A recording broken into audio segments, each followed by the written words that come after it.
This is very cool. It's very cool music. The GFX100RF theme song.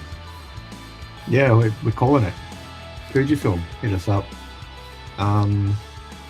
Welcome to a spontaneous and special edition of the Camera Life podcast. It's something like episode 62. It's here in Australia, it's Friday the 21st of March, 2025, and we are coming to you live from Australia, from Victoria. That's right. Why is it so special? Last night, well, I wasn't aware of this, but late last night, a special Fujifilm camera dropped, launched, was released, announced, not released, announced, and people are losing their minds over it. And by not aware, you mean you got sent one like a week ago in a special lockbox or something, and you've had it this whole time. And I've had it for about 3 weeks, actually. 3 weeks? 2 weeks. 2 weeks. Yeah, you weren't allowed to tell me about it because it was a secret squirrel business. Oh, you know, NDAs, embargoes. Yeah. Here I am sitting around just wondering what's going to happen. Now, anyone that's watched along in the past knows that we've talked about this camera before. Well, Fuji have been, there's a few leaks that were coming out, and then they did a few little leaks. First there was leaks, and then they did teasers in the last couple of weeks. Yeah. And they did one on, was one. Oh, it was pretty bloody obvious. Hold on one moment, Greg. Your audio is a bit funny. I think you just dropped out. Just tap your microphone. Oh, it's done it again. You might have to do whatever you did last time. Hang on. Do it again. Everybody, I'm very sorry. I know that they'll stick with us because this is going to be the first deep dive podcast on this camera, because everyone else is releasing like the epic YouTube reviews and stuff like that. Whereas while Greg's fixing his mic, I'll let you all know, Greg has written a very, very detailed review for ShotKit.com, which is linked in the description. So tap it again. Are you good? Oh, yeah. Yeah, you're back on. Testing. All right. Cool. Oh, sorry, there everybody. it is. That's much better. So there's a very detailed review over at ShotKit. I think it's like north of 4,000 words and some of the best product images you'll see of this camera. Fujifilm will be hitting him up soon because they want to use it in their marketing. So I will say that they sent me an email, but very late in the piece yesterday, saying, "Oh, we've just gotten access to a folder of official product shots or something." I don't need them. No, I take my own. That's why I'm a triple threat. You see, I'm handsome. Well, I'm not a quadruple threat. I'm handsome. I'm now an official photographer podcaster. So technically I'm on tally. I'm a Fuji shooter. And I take my own, I write my own reviews and I take my own product photos. So, that's right. Not to blow my own horn. And that is an Australian saying that it doesn't mean what you think it means. Filthy minded people. No, it's very hard to reach your own horn. Yeah, I've tried. But look, having said all of that, yes, a new camera was released last night by Fujifilm, and I was lucky enough to have it for 2 weeks before the embargo. And you know what the best bit about that there's two good bits about that process, Justin. One is that sense of achievement and pride that I've been asked to review something that I think there's only a handful of these cameras in the country at the moment. And I was one of the few people in Australia to get my hands on one early, one of the first people, not the first, but we'll get to that in a minute. So I got to sort of, play around with this brand new exciting toy before anyone else did. The flip side of that is I had to keep it a secret, which is hard. And it's hard going out into the street with a big, GFX camera trying to keep it secret.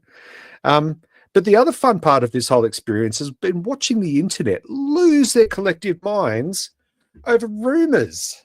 It's been so fascinating. It's the best part of this whole situation. Yeah.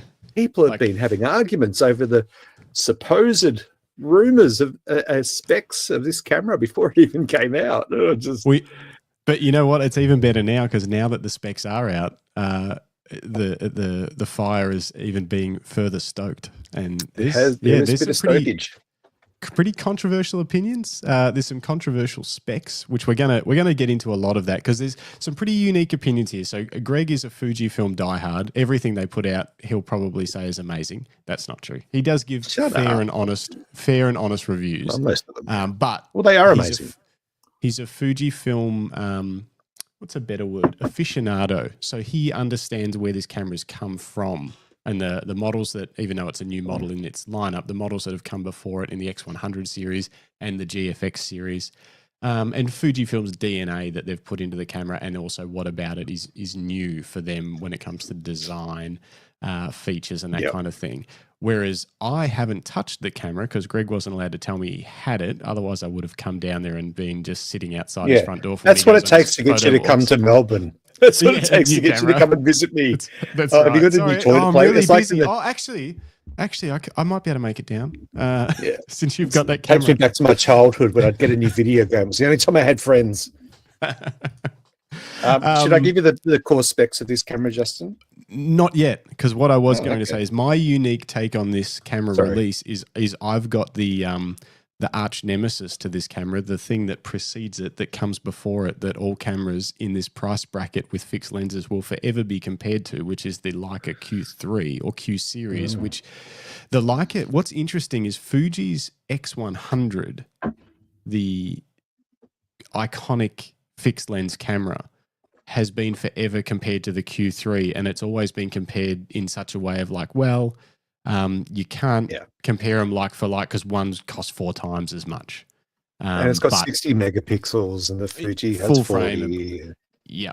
But now this is on par price wise. I think in Australia they're going to be probably within $1,000 of each other. Give or take, give or take. So I think there are going to be a lot of people that are sort of holding them up side by side and going, which one is better for me? Yep. And I think I can provide a little bit of perspective on that side of things, despite the fact that I have not touched the GFX100RF. No, but that's what most people on the internet have been doing.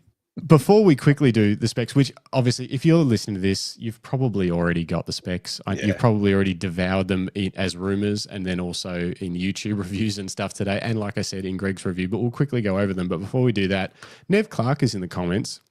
Hey, Nev. And he says, you guys are stirring me up saying I was going to buy this camera and I was going to be hitting the buy button as soon as it's released. Yes, I did. We did, because Nev is a GFX shooter, so he's already invested into that system, and he knows how good the sensors are. And he is saying this is exciting, and exciting's in capitals.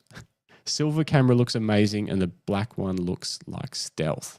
Does. I could sell my XT5 and my GFX50S Mark II, and oddly enough, these two cameras are almost those two cameras combined. I don't know what that means. Either way, do it. Sell them and buy this. Why not? Well, yeah, I think he's saying his XT5 and the 50S, if he puts them together, you get close to a GFX100. Well, if you add those megapixels together, it's almost there. It's true. That's how he's looking at it. All right. So tell me the very quick basics about the camera. Give me so this is Fujifilm through and through. Okay, so it's a known quantity in a lot of ways. So it's got the same GFX 102 megapixel CMOS Mark II sensor that the Fujifilm GFX 100S Mark II has. It has the same processor. Focus algorithms have been tweaked on this one above all others. So this has unique algorithm enhancements that previous cameras don't have to improve autofocus performance. And they're probably going to tweak that sort of stuff anyway to suit the lens. Because it's a fixed lens in this case, obviously. The lens is a 35mm f4. We call it medium format. Fujifilm Japan are calling it larger format. I'm still having a debate with someone over that. But for the sake of the argument, it's a medium format. So it's about a 28 f3.5, 3.2 maybe? 3.2 or 3.1 is about what's being thrown around, which interestingly enough, just to derail you already, this show's going to be all over the place, by the way. And we'll get to the specs sometime by the end of the show, is very, very close to the full frame equivalent of the X100, which is right around 3.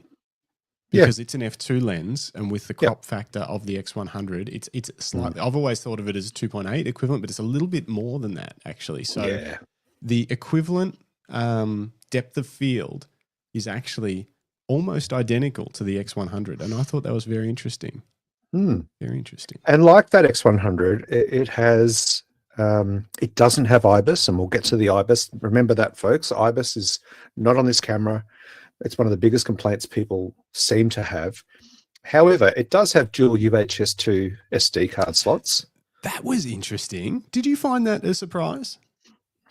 A delightful surprise, yeah. I thought, yeah, smart. Yeah, they could have got away with just one, but for the nature of this camera, they could have easily just said that's just what it comes with. But these are big files, so you're going to chew through a memory card pretty quick. So, like with all dual slots, you can go sequential, you can do backup, you can do RAW and JPEG, which is quite handy in some cases. It's the lightest GFX camera. It's only 735 grams with the lens, with the battery and the SD card on board. What else? Shoots only 4K 30p, but it's not a videography camera. Yeah, it's got focus. It's got the same Fuji hybrid autofocus system, the same ISO range as a GFX100S Mark II, same viewfinder, which is great. It's a half-inch 5.76 million dot EVF. That's pretty bright and punchy. Yeah, and is that basically, so the GFX100 II, the biggest camera they make, that has a better viewfinder? That has like a 9 million or something? Yeah, it's crazy. But the GFX100S is essentially the same as this one. It's basically the same, yeah. Okay. It's almost like they've taken the board out of it, taken the sensor shift image stabilization off it, and created a new body. What else is new? It has a new digital tele converter. So anyone that's owned either an X70, and I think X100 does it, you can basically crop in, and it acts like a zoom, like a digital zoom. But basically what it's doing is cropping the sensor smaller and smaller. So the GFX100RF has four zoom settings. So it's 35 as the standard. I think there's a 45, a 63, and maybe an 80. And that's in medium format size. Yes. It's got a built-in 4-stop ND filter. So much like the X100 series, that's had built-in ND filters, I think, since the first one. Yeah. Lots of really, really good bits. It's not overly fast in that. I think it only does 3 frames mechanical and 6 electronic. So that's a bit sluggish. But yeah, there's a lot going on. And you're also investing in, like I said, a known quantity. We know anyone that's shot with Fujifilm, you know what their color science is like. Yeah. You pretty much know what to expect with Fujifilm GFX autofocus. You are buying, 90 years of heritage in the camera industry and knowledge as an industry leader. You're buying incredible build quality, weather resistant, very durable. Plus, unlike the X100, the GFX100RF comes with, included in the box, a lens ring, a 49mm clear protection filter, and a square metal lens hood. It comes with the protection filter. Yep. All in the box, which completes the weather sealing. Now, correct me if I'm wrong, but you got to put this metal. I'll bring up a picture later, but you got to put this metal ring on first. Yeah. That extends the back, makes the lens sort of appear bigger, looks a bit bigger. Then you put a filter on it. That then completes the weather sealing. Yeah. Then can I show you a photo? Yeah, you got one? Yeah. I think I've got one too. It just didn't have it handy. What just happened? Can everyone see my screen? I don't think it's showing. We cannot, but you just got to. There it is. Here we go. So here it is here, folks. So this is it here. Let me find a better photo. This one here, which is actually also on our banner, on our streaming background. This first ring is the manual focus ring. This top one. I know it's hard to see because I'm pointing at it. The top one closest to the aperture. So there's an aperture ring. Then there's a focus ring. Then that second kind of grooved ring is actually the lens adapter. Okay, so you screw that on. Hood adapter, like a filter adapter. Filter adapter. So you have to screw that on to put a filter on. because without it, there's just a machined metal ring, and when you're focusing, sometimes the lens protrudes as it hunts, right, outside of that ring. So this is why you need the kind of extended bit. Yeah, it would hit if a filter was on the first part. It would hit it while you're focusing because it moves in and out a little bit. Yeah, and my X70 does that. The X100 does that. That's why they don't. I mean, all they have to do is add a couple of mils and put a CPL on it, but they don't. So, but with the X100 Mark VI, when they released that, the biggest criticism was that, yes, the camera body was weather sealed, but the lens wasn't, which made no sense. So you had to buy Fujifilm's proprietary filter ring, CPL, to then have it fully weather sealed, which was just an annoying additional sort of $200+ purchase. Whereas this one, it's all included in the box. And a really, really nice, as we saw in that first image, I think a really smart looking square lens hood. Yep. When you take those things off, it's actually quite compact. That's it there, top down. So that's kind of a little bit, it protrudes a little bit more on ratio than the X100 Mark VI. It's very, very similar, very close. Yeah, it looks very compact. Like that's what's going to be the first noticeable difference for a lot of people compared to it and the Q3 is, you know, the Q3 it's a smaller body, but the lens, although this does have a hood on it currently, but even if you take that hood off, it's quite a bit longer, protrudes a lot more from the body. Yeah, this lens compared to the GFX100RF lens. Yeah. What else has this got that's comparable? So the other neat thing, if you can see, I might find a better photo actually. This is my ShotKit review. And there's that adapter ring. Yeah, okay. That makes sense. But it's machined of the exact same quality material. And for the first time, the top and base plate of this camera, Fujifilm have used aluminium or aluminum for our North American friends to machine the top and base plate. They've often used magnesium alloy, but this time they're going. So there's a couple of noticeable aluminum features. Can we jump to those? Sure. Before we do, if this is the first time you're joining us, maybe you're watching this because you're going to buy a GFX100RF or something. This is the Camera Life podcast. Normally we do interviews with amazing photographers every Thursday morning here in Australia, which is about Wednesday evening in the States or wherever you might be from. They're always live, so you can always jump in the live chat, ask questions, give your opinion. And other than that, you can listen to all of these episodes after the fact on Spotify, Apple Podcasts, on YouTube, wherever you want. We also do a Monday night random show each week in Australian time, which is more news and this kind of stuff. But we decided to do this today because the camera came out like 12 hours ago. And why not? Yeah, and I've had to sit on this news for 2 weeks. He's been keeping it secret from me. So anyway, it's good to have you if you're new. Subscribe to us if you like. And otherwise, we're also brought to you by Lucky Straps, which is our business that makes camera straps. Check it out, luckystraps.com. Leather, amazing camera straps, perfect for a GFX100RF. Perfect. Yeah, I went with a Lucky Straps Deluxe wrist strap for this camera. You're a wrist strap guy. I am a wrist strap guy anyway, but I found that to be the perfect size and weight for this camera because yes, it's a bigger camera. It's an expensive camera. Lucky Straps gives you that sort of security, but as well as comfort. But it just seemed to work really well with it. I think it's a lot of people. It does come with a leather strap, and for the first time, I think. I think leather or rope. What was the strap that came with it? Was it? It's like a paracord ropey strap with a kind of a leathery.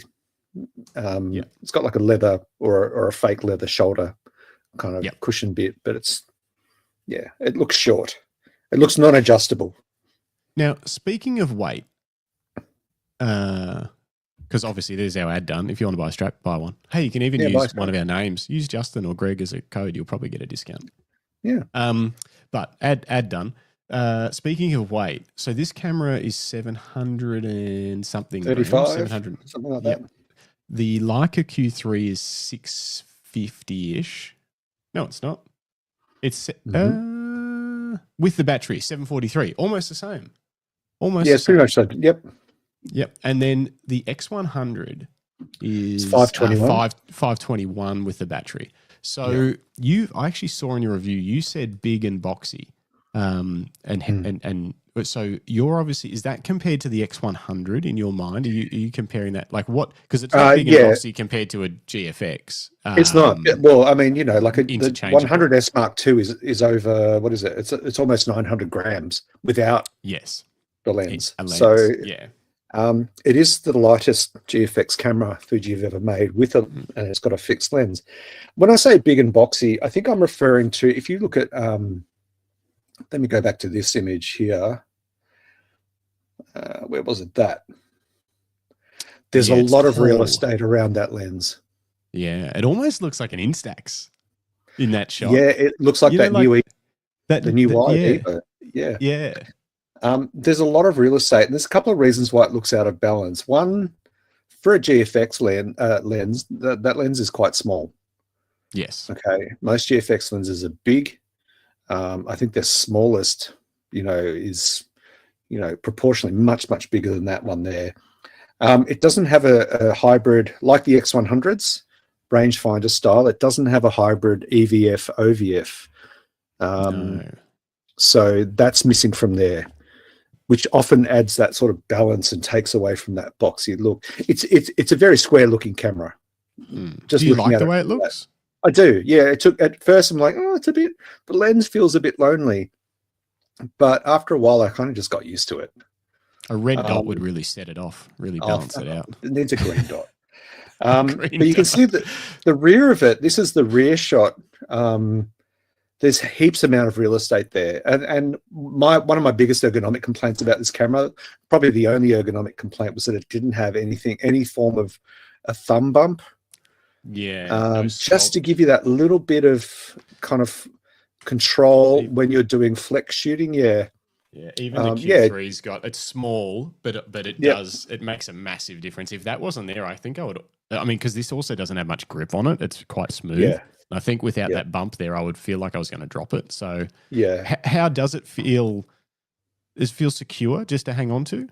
Yeah, it did. Yeah. And when I say it's hefty, it's not overly heavy. It just feels good.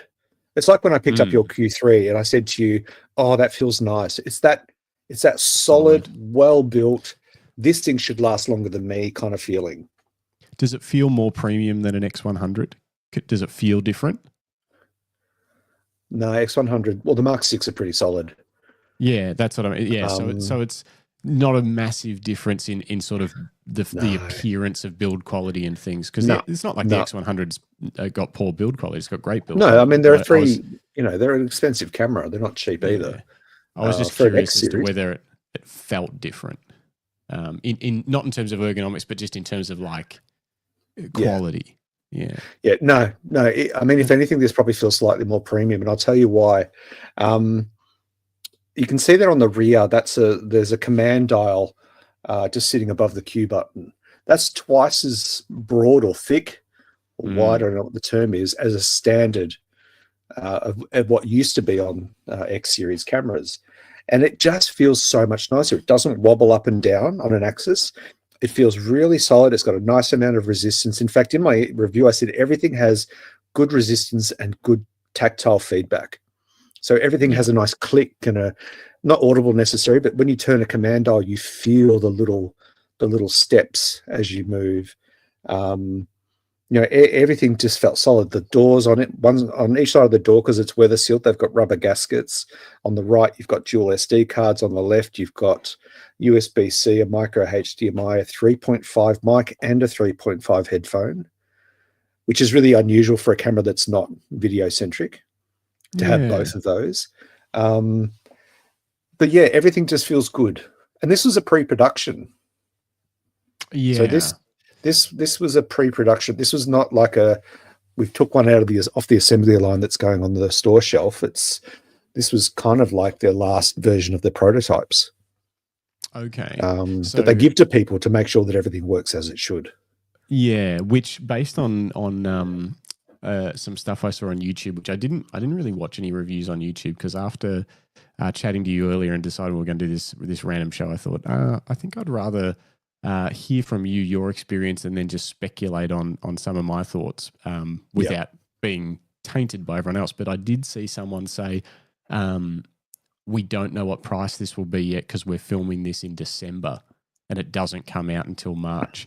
And I was like, wow, okay, people have been reviewing this. Like this YouTuber was making a video in December of this camera. Yeah, they've been around for a little bit. We know of, I don't want to say who because I don't know if I'm able to, but I do know of one. Keep it a secret. One Australian photographer who had it in Australia in December. Yeah. Probably the only one in the country. But two other key... Go on, sorry. I was just going to say, so basically those cameras in December probably flowing through all the way until this one you were using are pre-production, which as you say, usually means it's 99.9% there, but they might still be tweaking some firmware stuff, and also maybe it didn't come off the final production line. Maybe it was more, I don't know whether they hand build stuff or how it works, but I don't know. They always have those caveats at the start of reviews that's like, hey, this is a final production one. Which is, and I've put that in my review, in this review on ShotKit too, that this is a pre-production. So I don't know that the autofocus is as it's intended. I don't know that low light performance is as it's intended. I'm purely going off what the camera is telling me it's doing, which you would imagine is pretty close. Well, we'll jump to some of that stuff right now after I just finally say, welcome back to the Drunk Wedding Photographer. We haven't seen you for ages. What's been up? Is this a camera that excites you? Because you usually shoot film, so interested to know. Also in the chat, Greg Carrick, GFX hey, shooter. Greg. He says, leaf shutter is nice, I guess, but the inbuilt ND filter is wonderful. Smiley face. It is cool that Greg does like an ND filter. He loves an ND. He loves a bit of slow shutter. But yeah, leaf shutter, I assume that's just purely a functional thing to be able to keep the lens as small as possible. And from what I can tell, electronic shutter on GFXs on that big sensor isn't great. It's a slow readout. Yeah, it's slow because it's a big sensor. It's a big sensor, but the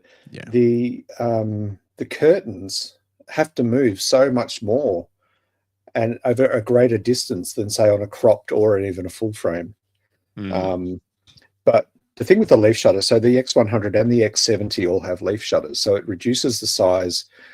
More of the lens can fit inside the camera. Yep. Because it doesn't have to keep space for the curtain mechanism, that whole assembly. So technically, there's a couple of benefits of leaf shutter. One is that it's technically should be faster and more robust and less likely to jam or freeze than a traditional shutter. What do you mean by faster? From what I've been told, well, maybe not faster, but more able to keep pace. But it's more durable in that the moving parts are less likely to cause problems, from what I've been told. Not faster, sorry. That was a I misspoke. Because I was going to say they're usually slower in terms of their maximum shutter speed. I think. Yes. Like I know that the Q3 maxes out at 2000, 1/2000th of a second, and then after that you have to go to electronic or whatever. Whereas usually your average, mirrorless camera or whatever goes to maybe 8000 or something. Yeah. Like that. Well, I think this goes to 4 before. Oh, that's pretty good. Which is pretty good. I might have to double check that at some stage. But anyway, what else? Well, I mean, do we want to hit on some of the controversial stuff? Oh yeah, but just before we do, 2 more things that I want to add, if that's okay. One is that this now has a aspect ratio dial. So what they're doing with this camera is they're basically pulling in some of Fujifilm's heritage. For anyone that ever shot really old school, medium or large format Fuji cameras, especially the medium format, because we know a few people that have them. We've interviewed them here on the show, and they're phenomenal, huge cameras. And some people have been commenting about how they love the fact that with the aspect ratio button, it means you can flip it over to what was traditionally Fuji's X-Pan camera. So that's that ultra wide letterbox, almost cinematic look. It's almost a panoramic, but what it does is it crops the top and the bottom of the sensor and uses that rich section in the middle. So there's a whole bunch of different aspect ratios. There's 1:1. There's a larger format 4:5. There's a whole bunch of them. There's even some upright formats for which a lot more cameras are doing them now for lazy TikTok videographers who don't want to turn their camera on the side. Yeah, side. It's hard turning. It's hard. It's a hard life. So there's the aspect ratio button, which some people are saying is a gimmick, but I've heard other people say I love this because it gives me creative freedom to go, oh, actually, why don't I try this and just quickly flick that over? You don't have to deep dive into a menu with this. I love the idea of it. I love the idea of it. The second thing is the digital tele converter. So on the front of the camera, there's a little toggle that you can use, and it can do that cropping. But the great thing about that is that I found when I was doing that, and then I went to look at the raw files in post, and sometimes when you've got a pre-production camera, you just can't look at raw files. They've either completely removed that or disabled that function, so no one can get that data to see what's actually happening on the sensor. But I was lucky; these ones were in this pre-production camera. I could access raw files. I could see everything on them. But when I was using the digital zoom or teleconverter, what it actually did was obviously it's cropping the frame, but the raw file it gave me was the entire raw image, and I could choose to actually keep a JPEG of the crop section only, but still have access to the full raw file. So if I did go to an aspect ratio and I screwed it up, the whole thing is still there. And same with that's similar to the way the Leica operates with the crop. So not just the aspect ratio, but the zoom crop function. The zoom crop I'm talking more about. Is the same. It's all still there. Yep. Now, tell me this: when you put it in, and this might be something that comes later with an update with Lightroom, or maybe it was already there, or maybe it doesn't do it at all, because I think Nikon and Canon operate differently with this. But did the crop show up in Lightroom, but you could then work with the whole file, but the crop was actually there? So the crop. So say it's that it's almost like you crop. It's there, and then if you go to the crop tool, you can change that. But it actually you don't have to start from scratch with your crop again in Lightroom because you're using a RAW. It's like, hey, this is what you did in camera, done. But if you want to change it and go back to the whole frame, it's all still there. Yeah. It goes one step better than that. So when I loaded up the files in Lightroom, it gave me the whole sensor readout. Yeah. And it was almost like it told Lightroom, this is the bit we've cropped. So Lightroom's crop tool automatically appeared over the zoomed in bit.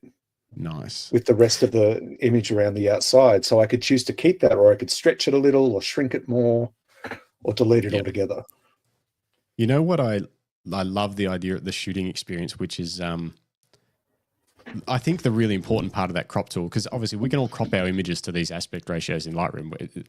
We can all do that. Obviously you need a sensor that's big enough to accommodate if you want to do high resolution and then still be able to crop it to those panoramic shots. But I think having the display in the viewfinder is what helps you visualize and choose the image you're going to make. And from what I've seen, is it true that there's 2 or even 3 different view options for the way that shows you? There's like one where it'll black out. Say we're talking about the panoramic one.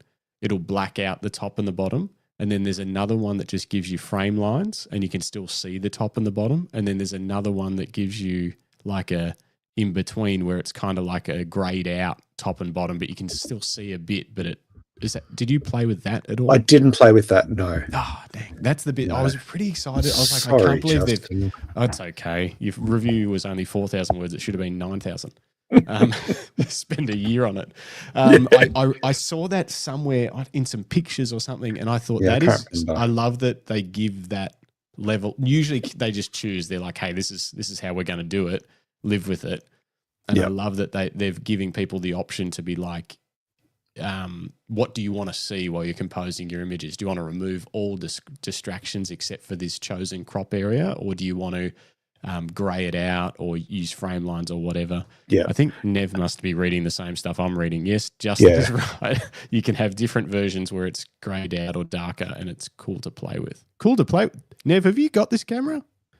Have you touched it? Cool to play with. Do you have one? What's going on, Nev? What's going on, Nev? Did they send You've been holding out more than I have. 66 to 24. That must be the panoramic view. Is so cool. Started to use it a lot. Maybe it's on the it's on his GFXs. Okay, never mind. It's 65 to 24. The other one that's popular is the 17x6. Yeah, that's cool. That's a really nice one, but and they're those. I mean, megapixels aren't everything, as we've talked about a million times. But if you're cropping to that off, say, a 24 megapixel camera, like sure, it's still going to give you a file that looks nice, but you are working with significantly less resolution. Well, I mean, when you take out the black banding, you're using half the sensor, really. That's what I mean. So 24 megapixel becomes like 12 or 14 or something, and it's like that's where 100 megapixel sensor, while it is overkill for probably most photographers, once you start playing with those kind of aspect ratios, it does become pretty useful. Yep. Okay. What else? Can we get controversial now, or we got to talk about more? No, hang on. Just one other comment from Wookie Hussein Henderson. Did anyone ask about the camera when out shooting, or were you in stealth mode? I was in stealth mode. I shot around my home area, which is in a city, and lots of people around, and I only got the usual amount of disgusted looks that I get doing street photography from unwilling participants. So no, I don't. Tough. I mean, you'd have to be keen, like the difference between it and the X100 obviously to you would be obvious, but to even someone who's kind of into photography, you'd have to be pretty keen to spot that. But I also use a little bit of black tape and cover the Fujifilm. Did you? GFX100RF logo, just in case. Because the last thing I want is it to show up on Fuji rumors, and there's a picture of me holding it while I'm sipping a latte in a laneway somewhere in Melbourne. Oh, look, this idiot just revealed the GFX100RF. I don't want to be that person. So I'm an idiot for lots of reasons, but I don't want to be an idiot for that reason. And at least if someone managed to snap a photo or something, if it doesn't actually have any identifying markings on it, it's like they could speculate what it is, but they don't have that model number or whatever to go off. Makes sense. But when I had to go out and shoot the GFX100S Mark II pre-production and the 500mm GF 5.6, which is it's like this big. You saw a photo of it. That was a very different story. Trying to get out and do test shots.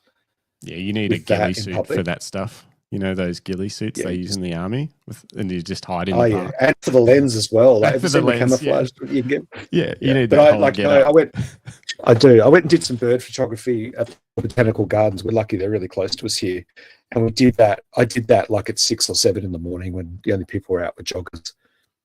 Yeah, so I've just got to be careful with it. Make sure not showing it off. We got a few comments about the name, which RF obviously stands for rangefinder, I guess, because it's off to the side. Yeah, you reckon? So this one from Frog. Hey, Frog in Tassie. Dave says, does the RF endorsement in the name mean we can gaffer tape our Canon lenses onto the front? Yeah, I think it does, because if it's an RF mount, our lenses should fit. So I'll give it a go. I'll just stick it straight over the top. Yeah, so latest Canon. And Nev says it should have been called RFC. Really fucking cool. Which that would also make sense. Maybe that'll be the next model. Love your enthusiasm. It's funny because apparently on the 26th of this month, so not long from now, Canon will be releasing an RV camera. Yeah, speculating around. And there's a lot of Americans making jokes about, hey, like this is going to be very confusing since over there RVs are like recreational vehicles, caravans and motorhomes and stuff like that. Homes, so they're making a lot of jokes about the RV of the camera world. I guess they just run out of different letters and stuff to use. Yeah. Okay, tell me this, Greg. Why did they put such a slow, crappy lens on it that won't let enough light in that all your photos will be dark? Oh, hush now. No, but that is okay. So there's a couple of massive points of contention on the internet, and basically it's all that from what you've seen and what I've seen the small amount of is IBIS and the choice of maximum aperture of the lens. Are they the two main things? Is there anything else people are kind of complaining about? The price. Oh, well, I mean, come on. It's a freaking GFX. Like, yeah. If they wanted it to be cheaper, they were hoping for something that wasn't really going to happen. Because I think, what do we reckon in Australia? Like 9,000 or something? Yeah, it's going to be just under 9. And a GFX non-interchangeable lens is like what? I don't know. I think it's like 10 just for the body. 100S2. The one. It's just under 9 for the body only. On special for 7.2. Yeah. So DigiDirect. The Aussie price for the 100RF is $87.99. That's off Fujifilm's website. Yeah. I mean, look, so if you were, it would be amazing if the thing had a 6 in front of it, but it would be hard, like that. It'd be hard for them to kind of justify where it's like, hey, it basically has similar stuff to our interchangeable lens cameras and it's way cheaper. Yeah. So I think, well, let's get price out of the way. Yeah. Here's my argument for why it's so expensive. You're right. It's a fucking GFX. Let's not mince words here. It's a GFX. It's a medium, what we call a medium format camera. Okay. What you're buying, like I said earlier, you're buying 102 megapixel image sensor that gobbles up data like a hungry little gremlin. You've got Fujifilm's, like it's all those things that we know. Fujifilm build quality, phenomenal. Very rare to hear people saying they've got a problem with the product. And I know that's the case. Everyone in the brand can say that, but they are built like you could hammer and nails with them. You're getting Fujifilm's 90 years of Fujifilm color science. Okay. You're also getting a lens. Yes, we'll get to the lens in a moment, but Fujinon have been making some of the world's best lens, like I said, for 90 years. Like they're phenomenal at making glass. They always have been. You're also buying all the film simulations. You're buying the aspect ratios that many other brands don't offer and the ability to change them quickly. You're buying a camera with a great EVF, a decent screen, like it's 2 and a bit. I think it's 2.1 million dot screen. And I was shooting in bright sunny days and had no issue. It's machined from high quality materials. It's weather sealed. It's got dual SD cards. It does shoot 4K 30. It's not 8K. It's not 6.2, but for most people, in a pinch. Yeah, and it's a highly compact, lightweight, medium format camera, and it's the first of its kind. Let's not forget, this is the first of its kind. Yeah, they've done something no one's done before. I don't think. Has anyone put a medium format or larger sensor in a fixed lens digital camera? I mean, some of the old boxy large format cameras used to have fixed lenses, but this is a whole different kettle of fish. No. But in the last 5 years, like Hasselblad haven't. Did they do a weird fixed lens thing? No. You could change the. Yeah. Didn't someone do something strange? Anyway, not that matters, but I'm obviously it wasn't memorable.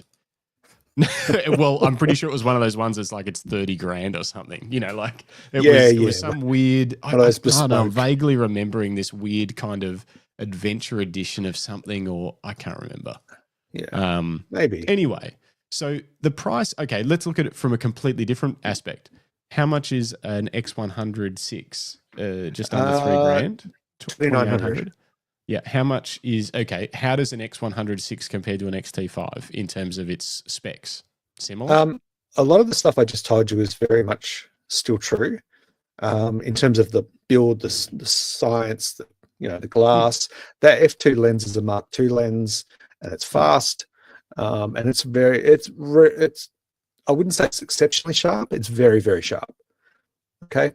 40 megapixel, 11 frames per second. It's basically got the same processor in it as the GFX. Obviously, the sensor's different. It's a 40 megapixel sensor.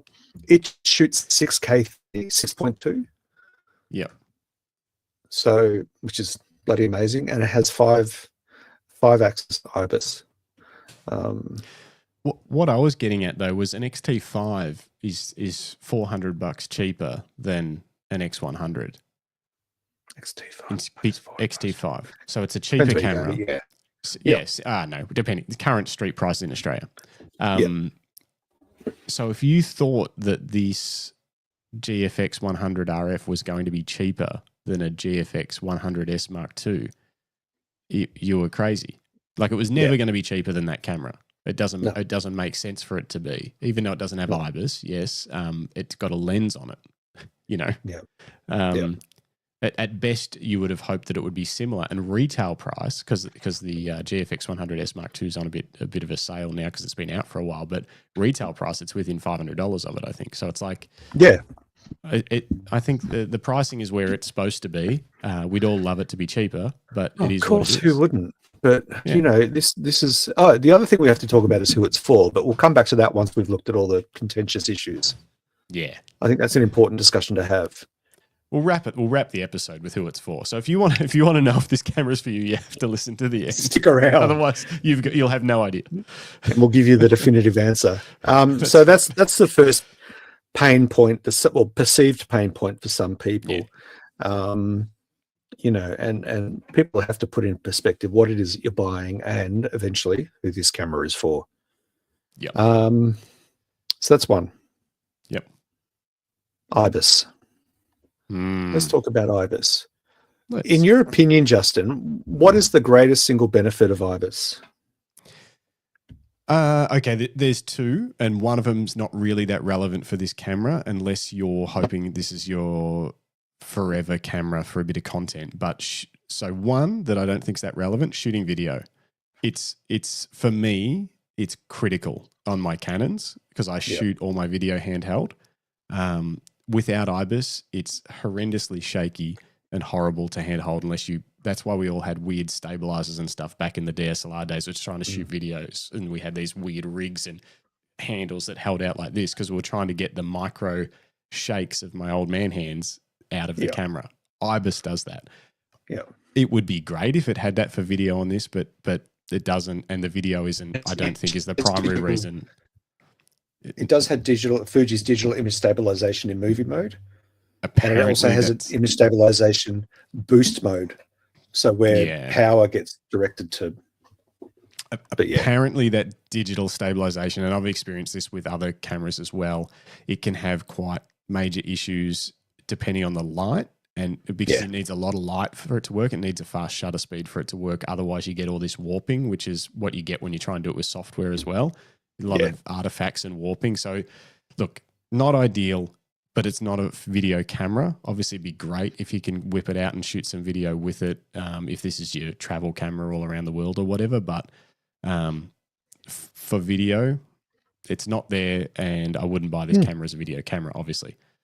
Then the other single greatest thing for IBIS for me as a photographer is being able to do really slow shutter speed shots without a tripod because I'm lazy and I don't like taking tripods.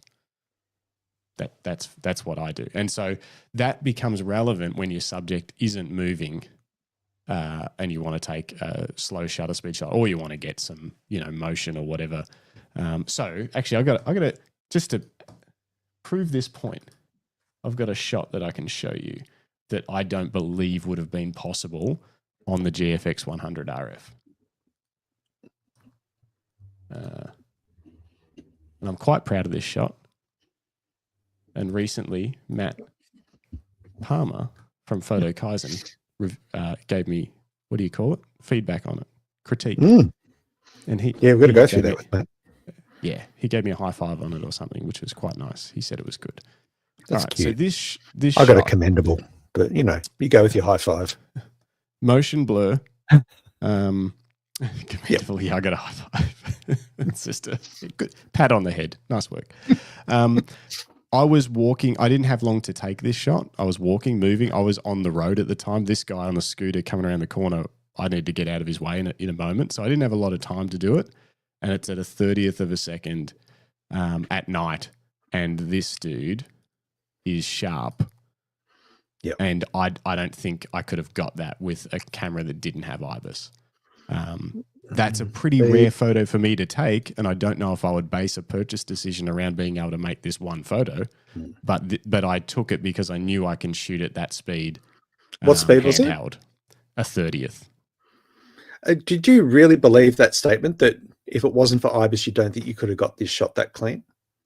I don't think so. I mean, I'd be happy to try it. I just have I know from my experience that I wasn't super steady because I was trying to be fast. You know what I mean? Yeah, so I couldn't slow myself. Yep. I did stop. Like I was walking and then I saw it and I stopped and framed the shot up and took it, but I didn't like have time to really, stabilize myself.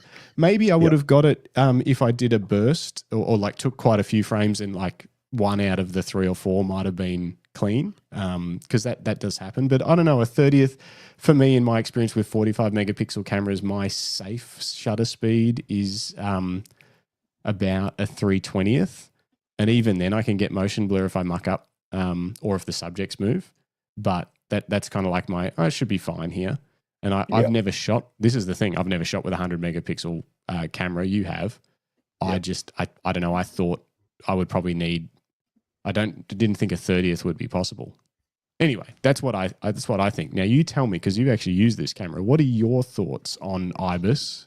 When is IBIS useful? And I guess also, what do you think's hand holdable with this camera? Look, there's a whole bunch of stuff to take into account with this camera and IBIS, or it not having IBIS. I don't have IBIS on any of my cameras. Granted, I'm shooting with older cameras, and I'm not a professional photographer in the sense that, I'm not working with models in dark studios. I'm not going out on shoots, late at night. I'm doing street photography. I'm doing travel photography. I'm doing everyday carry stuff. Like okay, well, I'm going to go visit my sister and she's doing something important. So I'm going to take one of my cameras and I'm going to take some shots, and it's inside and it's going to be dark. So I have to make adjustments for that, knowing what my camera is capable of. Yeah. I've never had to rely on IBIS. I've used it obviously on Fuji cameras because I've tested and reviewed them all. And it makes a huge difference. It's and I said this to someone this morning, it's a convenience that we've now have in most current gen cameras. Like we have, eye autofocus now, where we never used to have that, or even the fact that we have autofocus at all. When I studied film photography, we didn't have that at all. It's just another step up, but it doesn't mean that you can't revert back to the way things used to be and still get a clear shot. That's my view on it. I see a lot of people raising concerns. I'm not going to say complaints, but let's face it, they're complaining that IBIS is a deal breaker, or the lack of IBIS is a deal breaker. And for some people it will. And if that's the case, then that's fine. This camera isn't for you. Don't hate on the camera. It's just not for you. Fujifilm have currently got 4 or 5 GFXs. If this one's not for you and you want a lens that's faster and you want and we'll get to that in a minute, and you want IBIS in your camera, then that's fine. But you're going to have to spend about an extra $5,000. You'll get the GFX100S Mark II, and you're going to go and buy yourself a nice fast Prime. Yeah. Okay, but you're going to spend $5 more doing it, and that's the cost of that convenience. And it'd be a fair bit chunkier to carry around too. It'll be a bigger camera. It'll be heavier. The camera body alone is like 150 something grams heavier, and that doesn't even take into account the lens. So that's a decision that you have to make. But the convenience of having a lightweight, compact point and shoot, let's face it, it's a point and shoot camera. With all of those things that we talked about before, at the price it is, the lack of IBIS is something you're just going to have to negotiate, because we were able to negotiate it before. And I actually had this conversation with Grid Carrick, I think recently, I can't remember where, talking about how, it's still possible to take nice photos without IBIS. Now, the arguments that I'm seeing is that, but it's a 102 megapixel sensor. So it takes in every little bit of detail. So if you move, it picks it up, but then so does every sensor. If you don't have IBIS and you're shooting at low shutter speeds with a medium format image sensor, you're going to need to have a fast lens, so like a bigger aperture to let more light in, so you don't have to rely on IBIS so much. Which brings us to the second point of contention, or the third, I've lost count, which is the f4 aperture of the lens.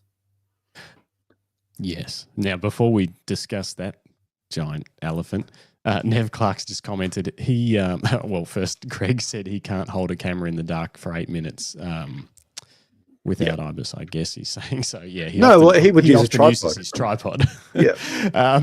Nev Clark says, okay, because I'm mad, I tested my 2 GFX cameras without IBIS on. I got down to a 30th and very okay.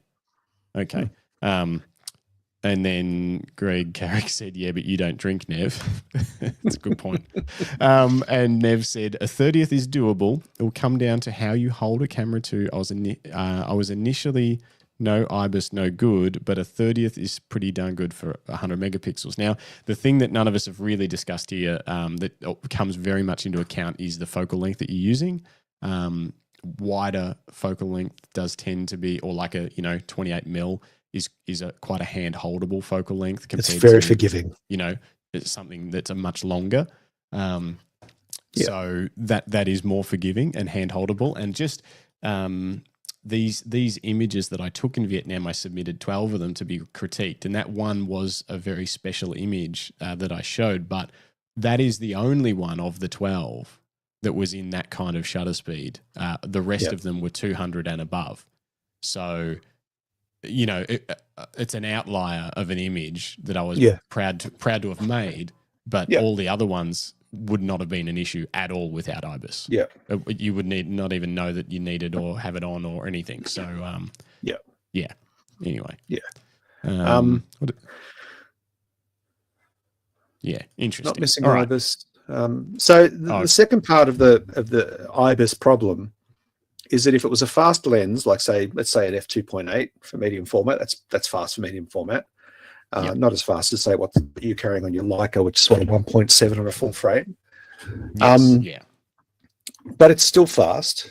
A 2.8 would be a fast, but this is an f4 lens, and everyone's like, "Oh, why is it only f4?" So there's a couple of things to take into account. If you want a faster, I'll get to what you can do about it in a minute. Basically, my point is that this is not a portrait camera. It can shoot portraits. They just you won't get the same outcome as you would with, say, a different GFX lens on there.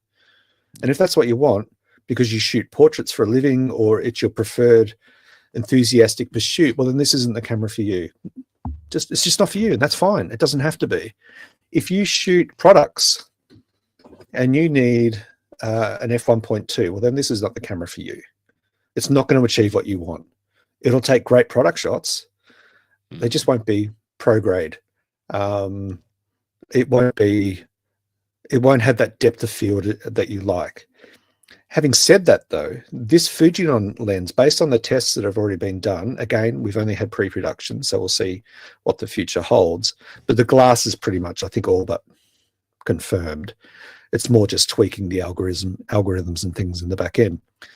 At f4, the glass is edge to edge sharp. It cleans up even more when you get down to, say, f8, or even in between f4 and f8. Really, really sharp lens. So you're getting, absolutely crystal clear images. It just doesn't have the sort of subject separation that you might want for your genre of work. And that's fine. This lens is then not for you, or this camera. The other thing about an f4 35mm medium format lens is that the math is all different compared to a full frame f1.2. Okay, yes. So you do get subject separation, you do get depth of field, you just don't get what you would on a portrait lens. Anyway, the thing with this. Oh, sorry. Go on. No, please. I was just going to say, like we said, it's about more like a 3.2 or something like that. And I think often people see those numbers and they think, oh, that's a kit lens or whatever. or a kit lens spec, 3.2 full frame equivalent or whatever. Yeah. And if anyone has shot, even with a 28mm set at 3.2, a portrait, it will have quite a shallow depth of field. It won't have a shallow depth of field like 1.7, but like if you're trying to get everything in focus close up on a portrait, you're going to need a hell of a lot more. You're going to stop down a lot more than 3.2. It will, and I guess, where am I trying to go with this? Basically, it will still take soft fall off portraits. But like you say, you're not going to have giant swirly bokeh balls in the back, and you're not going to get that with the 28mm lens anyway. To me, it's more a matter of, and this seems to probably be more of a contention with the people on the internet as well, is a light gathering thing. Like, how much light are we letting into this sensor, and is it enough? And I think it's an interesting question to discuss, because I think f4 is right on the edge of. It's the reason everyone's so up in arms about it is because they've almost picked the perfect aperture as to where it's extremely polarizing. Because if it was 2.8, everyone would be stoked with it. If it was 5.6, no one would buy it. It's f4, and it's like it's right in the middle to being, which one is it? Is it great or is it terrible? And the other thing that we haven't really, and that people probably aren't considering, is that this camera, they're relying on you to use the digital tele converter. They want you to use this camera as, I can just zoom in, and it just takes a couple of little toggles. You don't have to change a lens. You don't have to dive into menus. You just toggle a little lever on the front of the camera, and all of a sudden you go from 35mm to 63, and you're at a portrait distance. But the lens also has to accommodate that teleconversion, not just the sensor. The lens is pulling in all that data, but if you start cropping the frame or what the lens can also see, then it's going to change how aperture looks in your image. So they've got to take that into account. But the other things that a lot of people, and I will say that I've seen some complainers, and that's fine. Everyone's entitled to their opinion. But they're banging on about, it needs IBIS and it needs a 2.8 or an f2. Otherwise, it's a deal breaker. It's like, well, what's going to be more of a deal breaker is if they put a 2.8 or an f2 lens on it and IBIS, that camera is suddenly going to cost you $1,400. 14,000. 14,000 or 12,000. It's going to be more than a Leica Q, in which case it's priced out of the market. Mm-hmm. And it's going to weigh. It's going to weigh 200 grams more, probably bigger. And if that's what you're after, then just get the GFX100S Mark II with the prime. Perfect. This camera isn't for you. And that's what I keep coming back to. This camera isn't for you, because Fujifilm didn't make this camera for everybody. No. It's for a specific market, and we'll get to who that is at the end. But the whole thing about the low light performance of an f4 lens, I don't agree. I think we've often had lenses, especially kit and early version lenses that are don't have a very good aperture, but we still make great images with it. And an f4 in low light is still a very usable lens. That's why we've got expanded ISO ranges. That's why we've got the ability to shoot handhold at 1/30th of a second. And if you need to go slower, then yes, you're going to need a tripod. And then I saw someone argue saying, well, I don't want to carry a tripod around with this camera. It's like, well, then this isn't the camera for you. Yeah, I keep hearing these stories that you've seen, and I keep thinking like, all right, perfect. Hey, if you want a $10,000 fixed lens, everyday carry camera that lets in tons of light, just buy a Q3. Just buy a Q3. They've already the camera that. So like, if that's the case, why haven't you bought this already? Or are none of these cameras really what you're looking for, and you're just kind of throwing things around on the internet? Yeah, there is that. Yeah. Keyboard warriors, I gotta love them. But the other thing with too, I think the other thing with but you're a nice one. You got a heart of gold.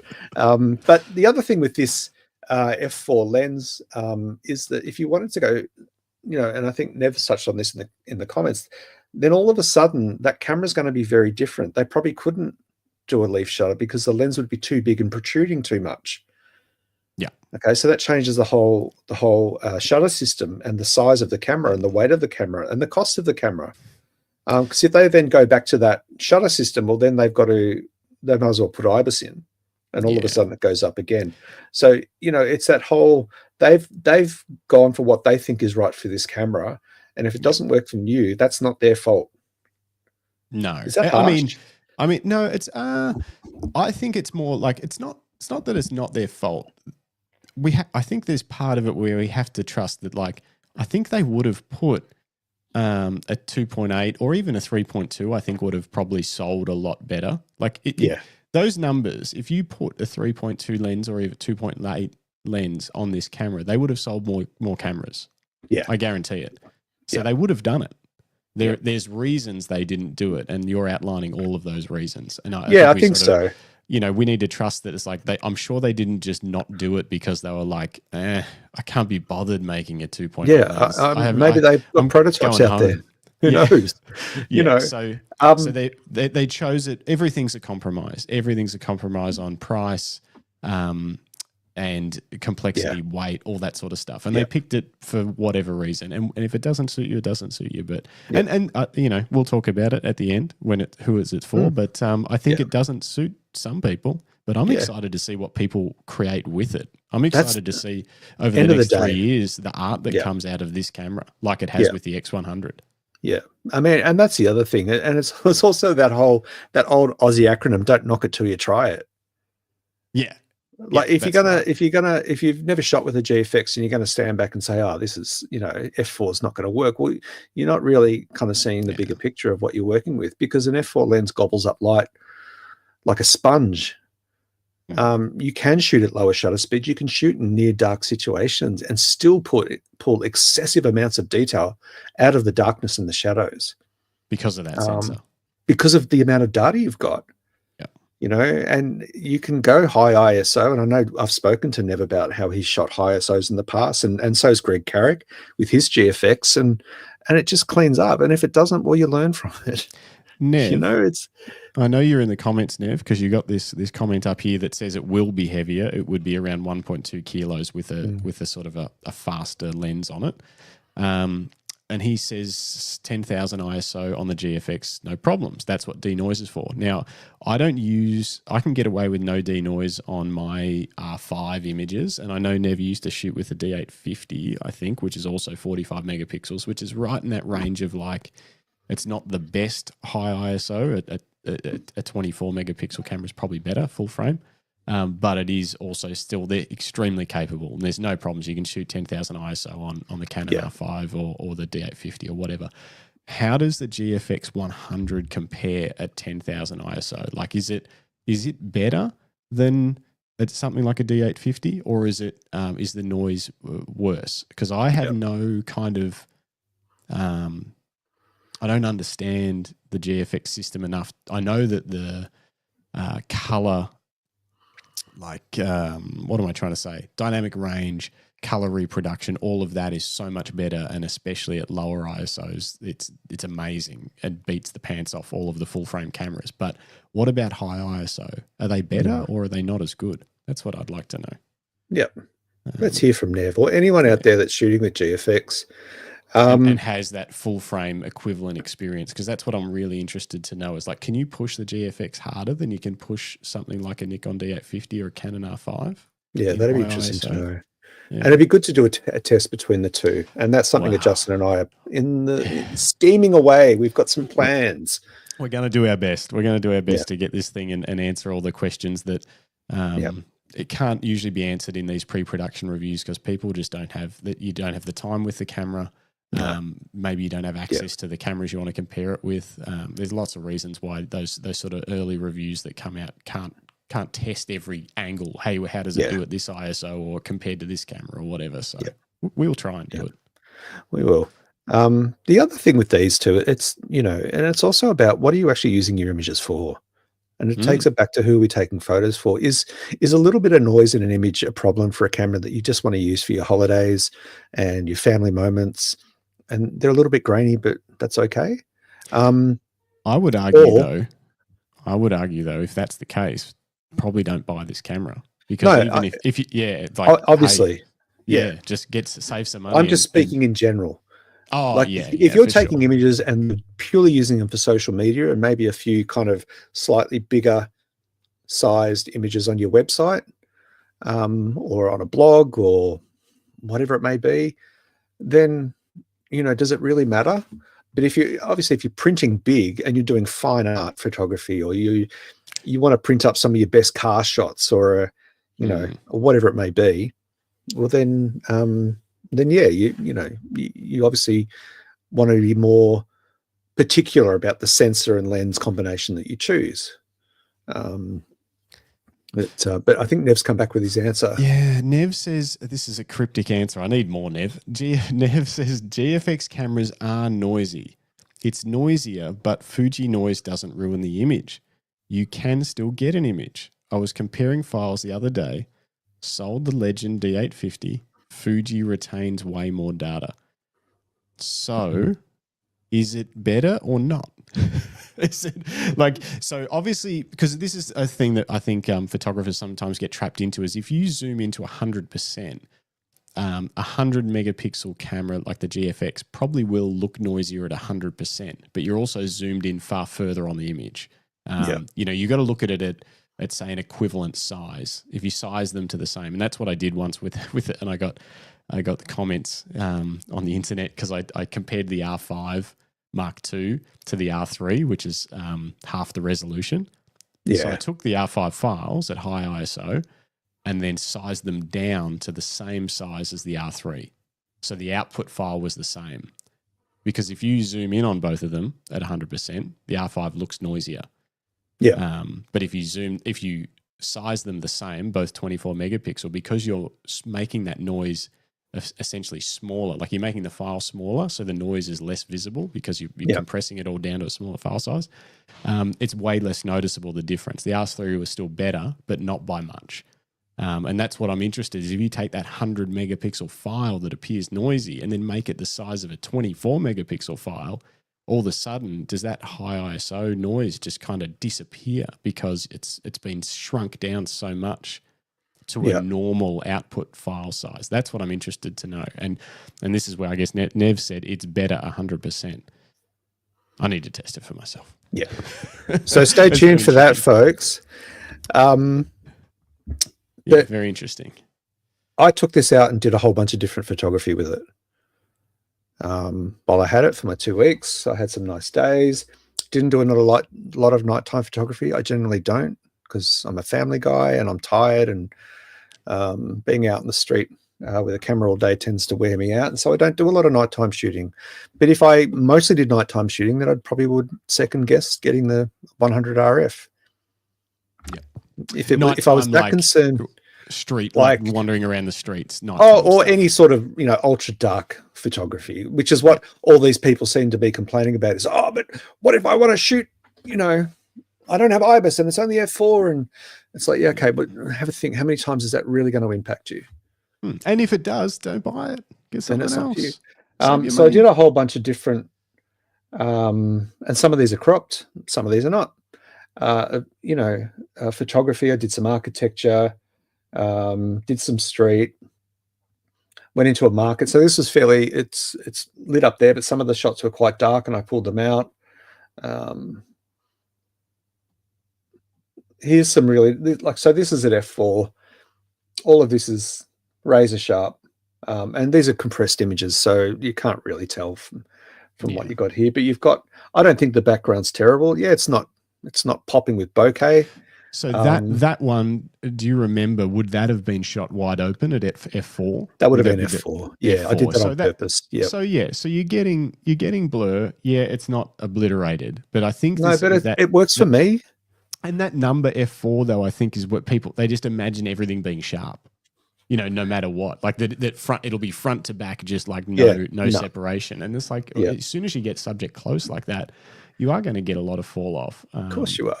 It's just the nature of the way that the light bounces, the way that the light converges. Like if you're that close, then you're always going to get sharp at the front and some level of blur at the back. But I mean, for me, I generally mostly shoot at f8, even in darker situations. because I like everything in focus. This is a rare example, and I did this for the sake of this, but I thought also it was a really nice shot because I love coffee and I like that machine. Looks really cool. But you know, a whole moving subjects. Okay, it's not motorsport, but I wasn't out shooting motorsport. That was a portrait I shot of one of the kids. Again, it's not a pleasing. This is at f4, and this is cropped in quite a bit. It's not your kind of smashed avocado kind of bokeh. It's just creamy. You can tell that's a door as opposed to it being like just a red blob. Yeah. And I like it. It works for me. So, but there is some really lovely detail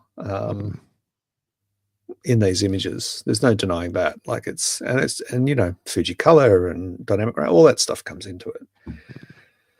And I feel like I've gone off track because I got angry for a moment. Should we talk about who this is for? Before we do, if you're listening along, if you are live, ask us questions right now. This is your last chance to ask Greg, who has actually used this camera. Ask him any questions you want about it, whether it maybe is the right camera for you. If you're listening along later, if you're on YouTube, jump in the YouTube comments, let us know. You're going to buy this thing? Do you hate it? Is F4 enough? Is the fact that they left IBIS out terrible? Tell us what you think.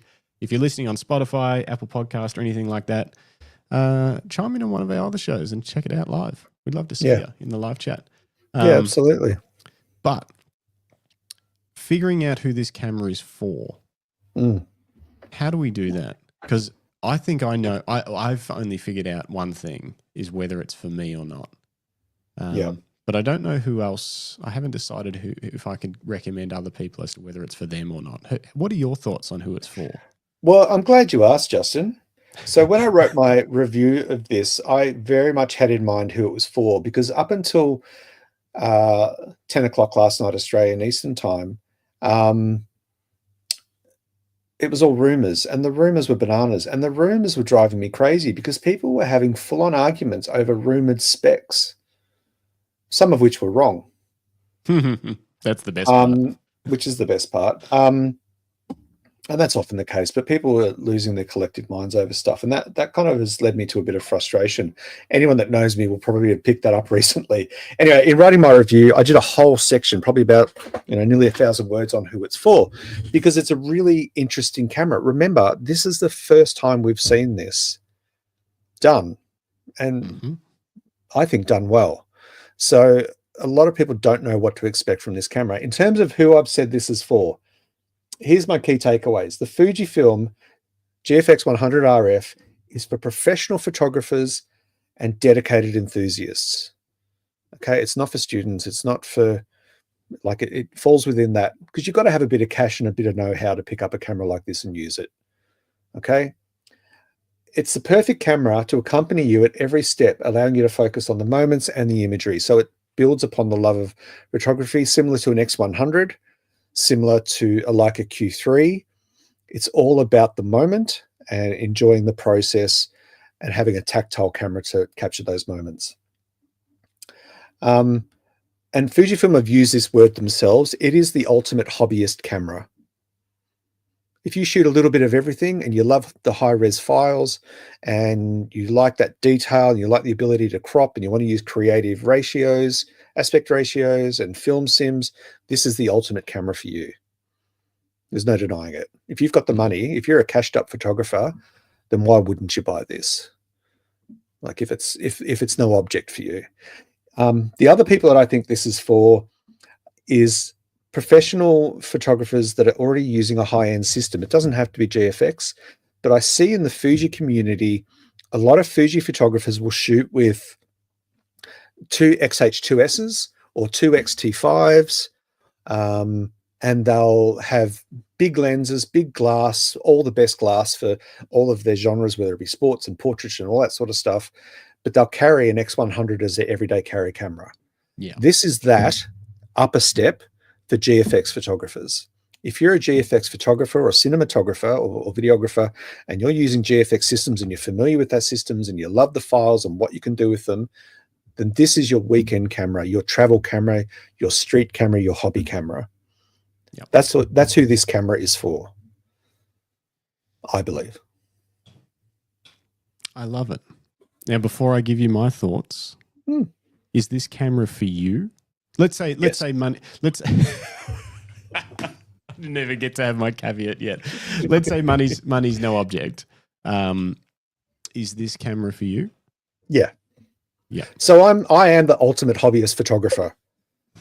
Okay, I shoot a bit of everything. So I do product shots, which you've seen on my review, and I just use a Fujifilm XE4 and a 50mm f2. So it's not a bokeh monster. It's not a typical product lens. I just use what I've got, and I get, I think, pretty good product shots out of it. This thing here I could use for product shots because I can just, take the shot at 35 f4, or usually I shoot my products at f8 because I want everything in detail. Same with my street. So the f4 max aperture doesn't bother me. I do portraits now and then, mostly of family and friends, as you've seen. And I was able to get perfectly fine subject separation at f4. Yeah. Using the digital tally converter. I shoot mostly street. I shoot travel. Generally speaking, I will always shoot at f8, even in low light conditions, without IBIS. And I just make the camera work for me. Yeah. I'll shoot handheld at 1/15th if I have to, and I might drop it to f5.6. But I might crank the ISO, but rarely will I go above 3200. I just make it work. I don't have the convenience of IBIS, so I learned to live without it. All right, then tell me this. For you, what advantages does the GFX100RF provide over the X100-6? Not many.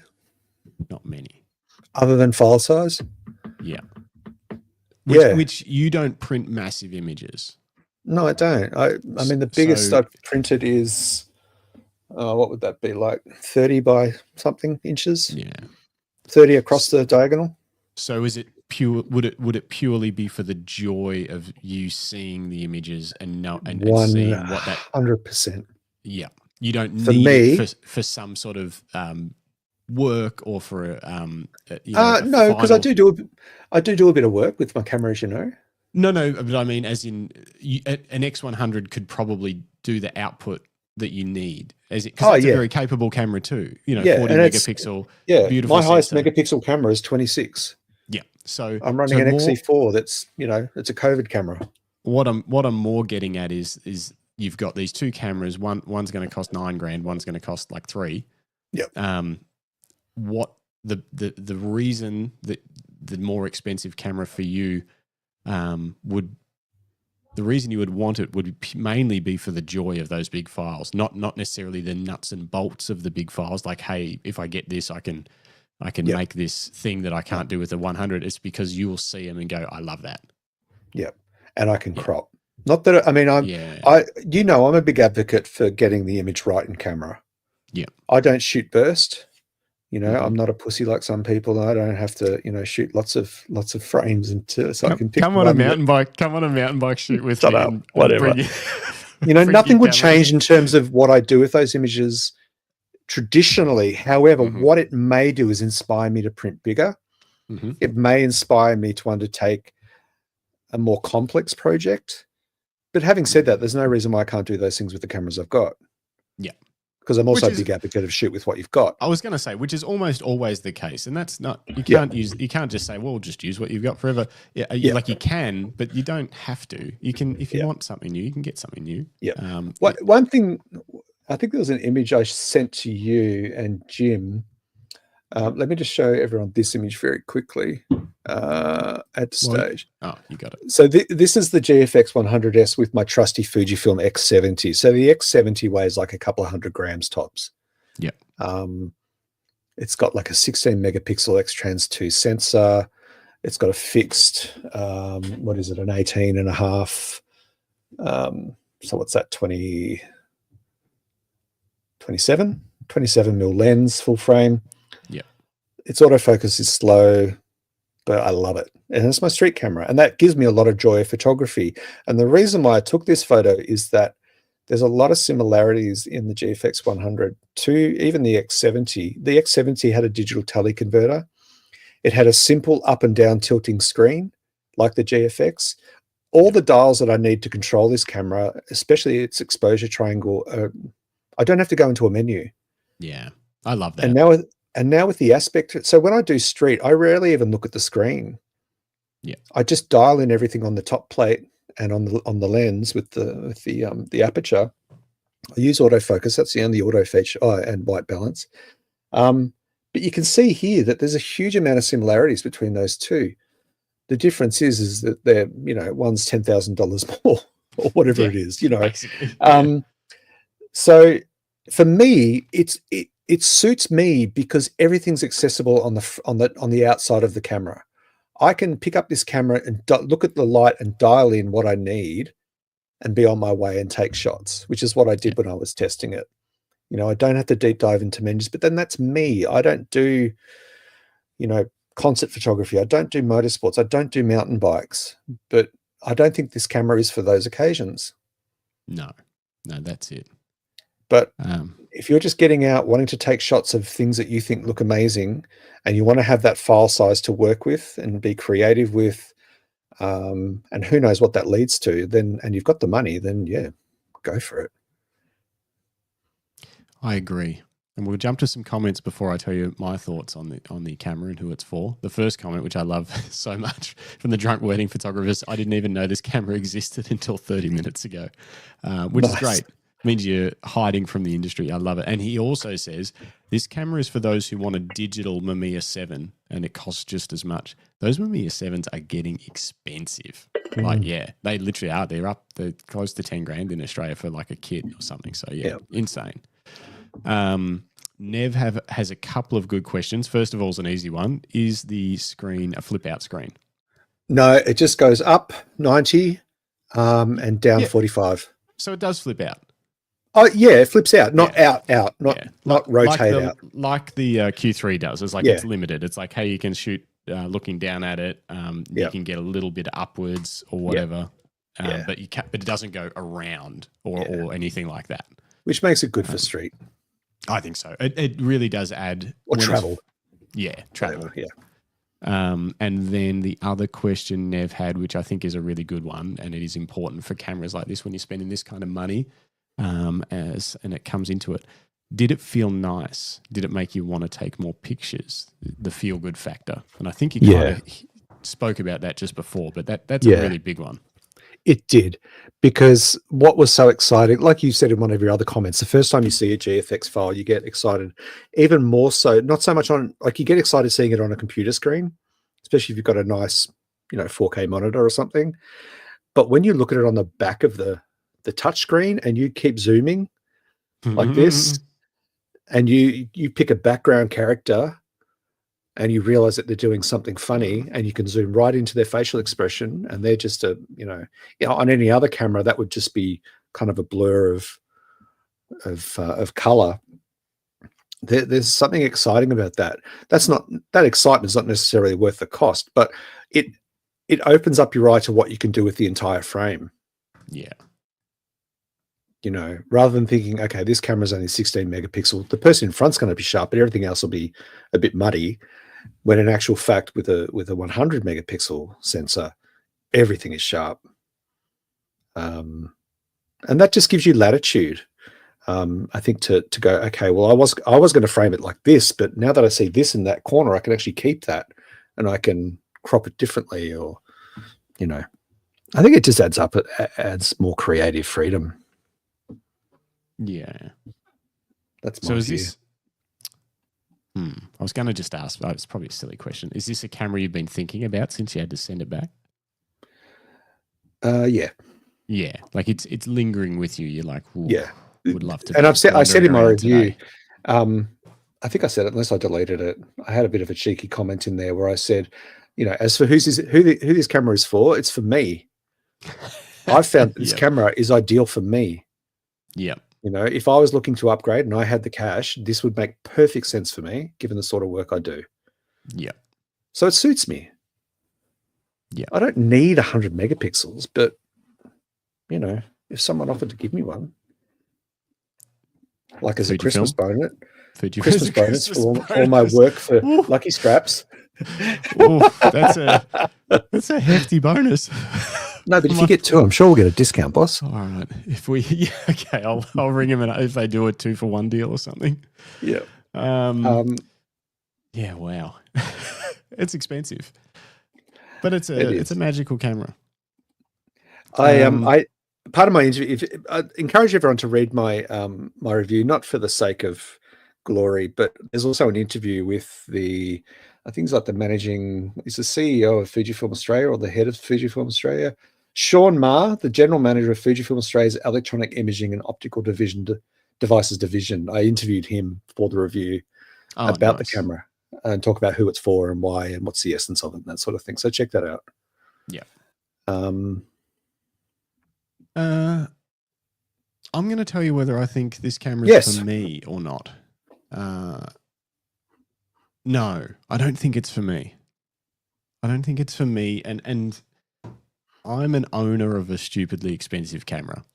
Being the Leica Q3. No, I don't count the other ones as stupidly expensive. No, they are in dollar. Yeah, they're in dollar value. They are, but they're workhorses. I use them on paid shoots, and what they do for the value, for the cost they are, is easier to justify. What the Q3 does for the price it is very hard to justify. Extremely, in fact. I've taken some images I really love with it, but it is something that I constantly look at and go, do I need to still own that? You know, because it's on the edge. Of that being said, the file output from that camera is special, and it does give me that same feeling that I think you and Nev were talking about, where you put it on a big monitor or you keep zooming in and you're like, holy shit, I can see that thing that I didn't think I'd be able to even notice. Yeah. And it's only 60 megapixels, so I can only imagine what 100 would be like.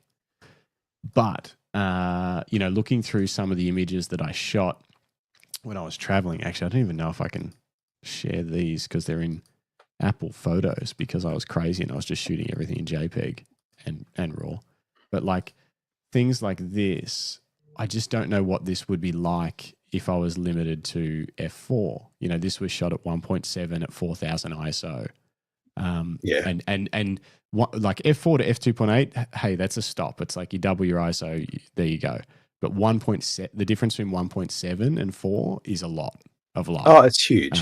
And so, and I don't do that a lot, but on the other hand, I don't think I would use this GFX enough to get the value out of $9,000. I barely can justify that with the Q3, and the Q3 gives me maybe close to what the GFX can offer in terms of image quality. Probably not the same. It's not 100 megapixel. It's not medium format, but it's pretty epic in terms of its image quality, and it gives me the ability to go to a much lower light setting when required.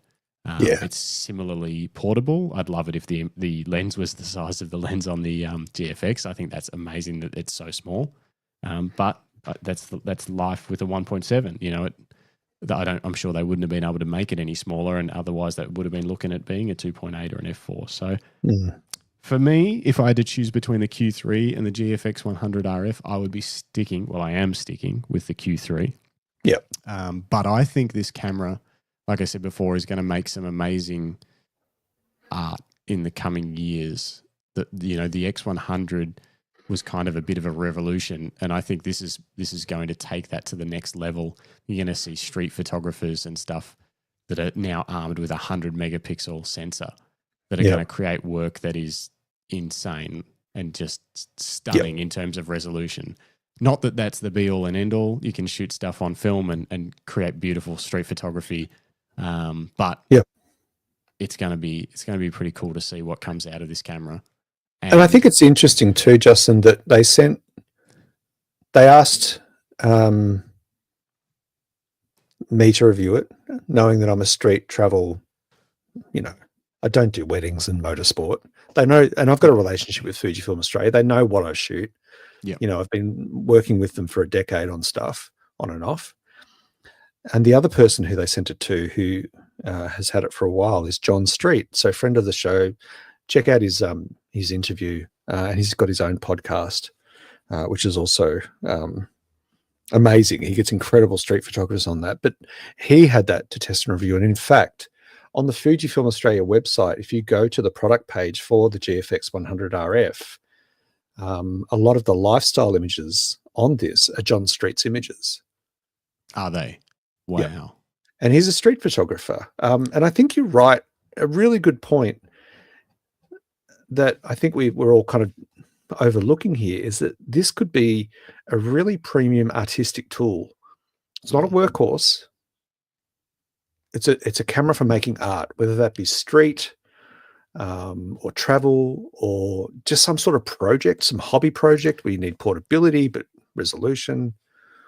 You know who I thought, and it's a Leica thing kind of at the moment, but so we were talking to who are we talking to? I'm trying to think. There's been so many reviews recently. On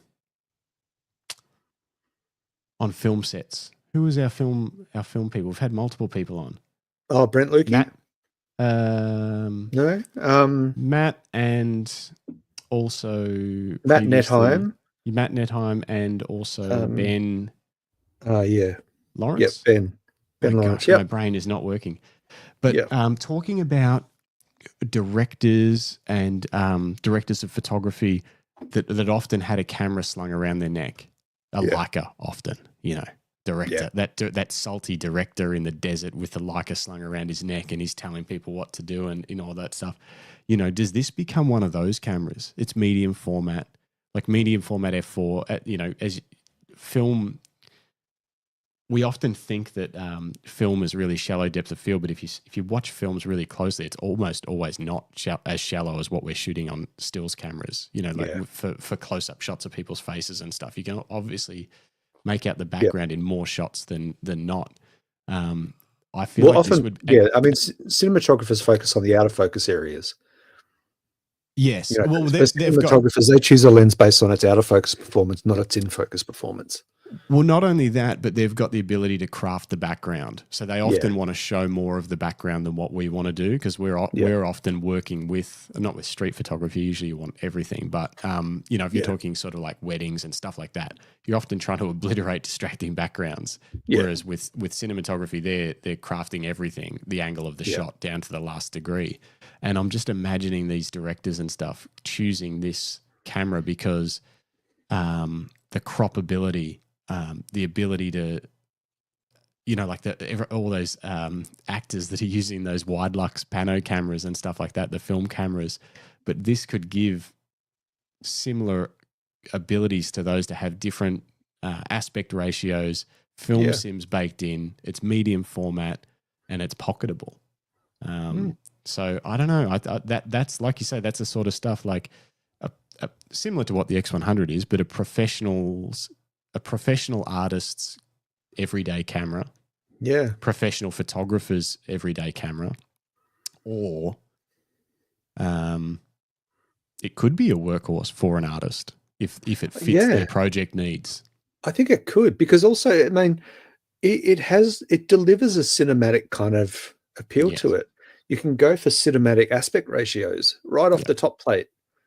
You don't have to go into a menu. You don't have to deal with it. I mean, you can deal with it later in post if you forget to, but looking through the viewfinder or at the back screen and seeing that letterbox and working with that limitation or that expand, whichever way you want to look at it, I think that opens the door to amazing imagery, creative imagery that we probably haven't seen much of for a while. We don't often see pano shots or that kind of wide, other than in cinematic. You know why? Cinematic things. Because our stupid phones have made everyone take stupid vertical photos because that's the only thing everyone views photos on anymore. And if you take an amazing pano and then people look at it like it's like here, this tiny little shot. Oh, look, that's Elena on my screen. You can't see her, but it's her birthday today. Happy birthday, Elena. And I think that's what this is also going to inspire, is that joy of photography and the joy of creation at a cost. I agree. also, if you've listened to this whole episode, this isn't a Fujifilm ad, by the way. No. Greg does love Fujifilm, but as I said, I'm very much I don't think this camera is for me, but I do love that it exists, and I think it's for some people. I love that Fujifilm are making something that's a little bit risky. Yeah. It's because probably we've talked about risky cameras recently, haven't we? We want to see more Sigma full frame BF. film cameras. Yeah, more full frame film cameras. Like Ricoh came out with that 17. Yep. Which is a great thing, but we want to see something a little more on top of that. Something that's a professional, more like high end. Give us a high end film camera that's brand new for $3,000. Like don't make me buy an M6. They're freaking. I keep looking at used ones come up, and even used ones are like $4,000 or $5,000. I'm like, no, it's just a box that you put film in. Come on, someone make a cheap version. But do you think, on that note, Justin, do you think that with this camera, Fujifilm are taking the fight straight to Leica? This is 100%. It'll be this or the Q3. Which one do you want to buy? And there'll be some people, quite a few people, that will look at this and the Q3 and end up choosing an X100 and then using that extra $5,000 or $6,000 to go on some photography trips. And honestly, for a lot of people, that'll probably be the best way you could spend your money. If you just don't have an unlimited budget. The X100 plus a trip around the world, almost, maybe not for $5,000 these days, is probably better money spent. But if you're looking head to head, it's 100% you'd be mad not to compare these two cameras. They're the only two fixed lens cameras that sit in this range. And I think because of that, the rest of the industry will be watching very closely to see how well this new GFX goes. And I think, depending on the success, like you said, in the next 3 years, I think we'll see exactly what it's capable of and what people do with it and what the numbers are around its sales and things like that. This is just, like we said, this is the first time anyone's done this seriously. Like, is this going to push Sony to man up and redo their, or woman up, whoever's running the place? The RX1R. The RX1R, redo that, do it well, make the ergonomics better. And make it, because I think that was like $3,000 when it came out or something like that. That was a long time ago, though. And that was a long time ago. It was But maybe it's 5, maybe it's 6, which makes it a bargain compared to these two cameras. Still makes it insanely expensive compared to everything else. But like, are they going to do that finally? Because if they see that this sells for Fujifilm, they see the Q3 sells. Is it going to tempt any of those other camera brands to jump into the fight? But you're 100%, like it's priced straight at the Q3, but I love that it's not a completely different offering, but it's a very different offering. Oh, it's unique. It's a very unique offering, and it won't appeal to everyone, and that's fine, because you know what, maybe it's not for you. And chances are you probably weren't going to buy it anyway if you're complaining about it. And if you are complaining about it, like I'd love to hear like what, other than just saying you wanted it with IBIS and a 2.8 lens, like what would you like to see instead? What is the dream fixed lens camera? People banged on about Leica releasing a 50mm version of the Q3 for ages, and they finally did it. I'll be very interested to know how that pans out and whether they end up just keeping one or the other, or if they keep running both. But they still haven't dropped to monochrome. No, that's kind of and odd. People drop money like on.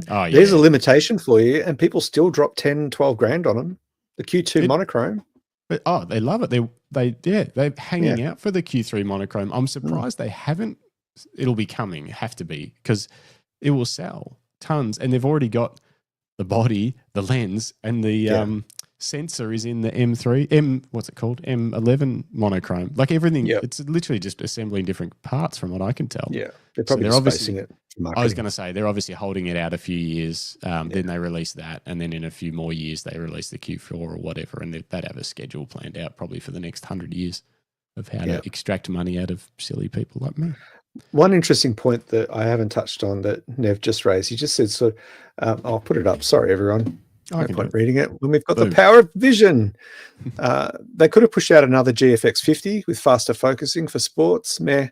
there is a zillion cameras like that. Fuji just takes risks.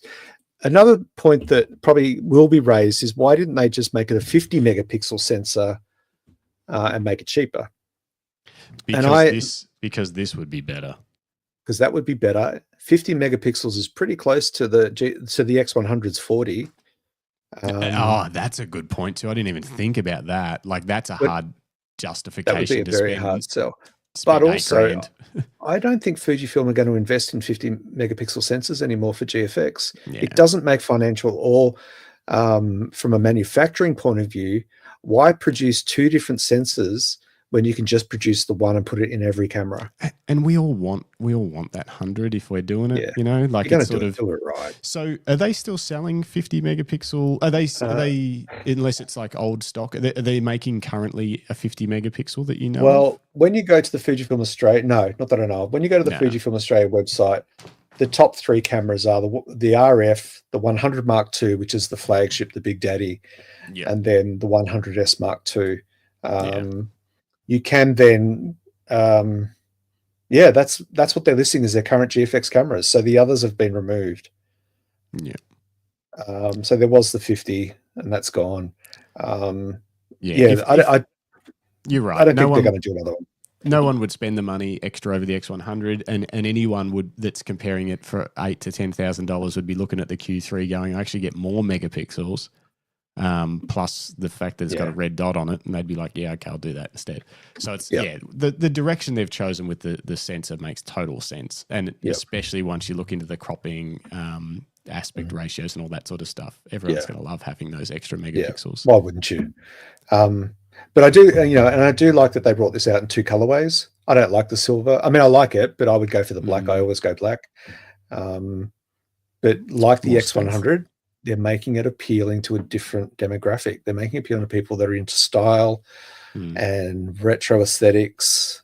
So we're going to see this thing on TikTok like we did with the X100. It's just going to be a TikToker's making enough money to drop 10 Gs on a medium format camera. But I'm sure some of them are, especially ones that do feed stuff. Just keep zooming in.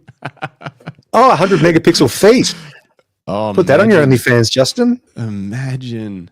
Yeah. Wow, that is actually a market that probably exists. The quality and the resolution of that toe fungus. They've got different tiers, and it's like, what level of megapixel do you get? Yeah. How dirty do you want it to look? Because we can show you all the dirt. Oh, gosh. Well, on that note, I'm very excited to do some tests on this thing, hopefully one day. Because, I really want to see how sharp, because what does it look like compared to my Q3? Zoomed in, what's the difference on a high dynamic range landscape scene? I want to see this medium format goodness in person. And it would be fun to test out the higher ISO. I want to run it up and see how the image holds together compared to some regular cameras, compared to the R5 and the R3, that kind of stuff. I know that's not a fair fight, but it'd be a point if people will want to know. Yeah. Just see. Most definitely. Just put some things head to head, but I'm excited it's out there. When did you say maybe shipping might be for? I think it's May. So this time. I'm pretty sure that was the rumor. Not the rumor. That was on the press release, maybe sometime in May. But it'd be also be interesting to see what Fuji have done with production, because the X106 sold out before it had even sold. The XM5 has been taken off. They've stopped actively selling it because they just can't meet demand. It's one of the most popular cameras, especially in the Asian market. China, the China youth creators market is currently driving most camera sales for most brands. China is buying up cameras big. Was it Fujifilm, an interview with Fujifilm, or was it someone else that I saw that they said it was their primary marketing focus was China? I think that was Fujifilm. Yeah, one interview around CP Plus or something. Well, because it's almost like a virgin market, isn't it? It's, they've stuck to their own thing for so long, and now they're allowed to finally embrace external tech and media and a bunch of stuff. There's still a lot of limitations. It's not to say they haven't had access to this stuff, but now they're actively a target market because there's 1.5 billion people in China. So why wouldn't you try and extract every possible customer out of that, market to them, and make them lifelong users. Yeah. But look, in closing, I will say I know I'm a Fujifilm fanboy, and I know that that's come across very clearly on today's little random discussion. I love Fujifilm. I love the brand. It's what I shoot.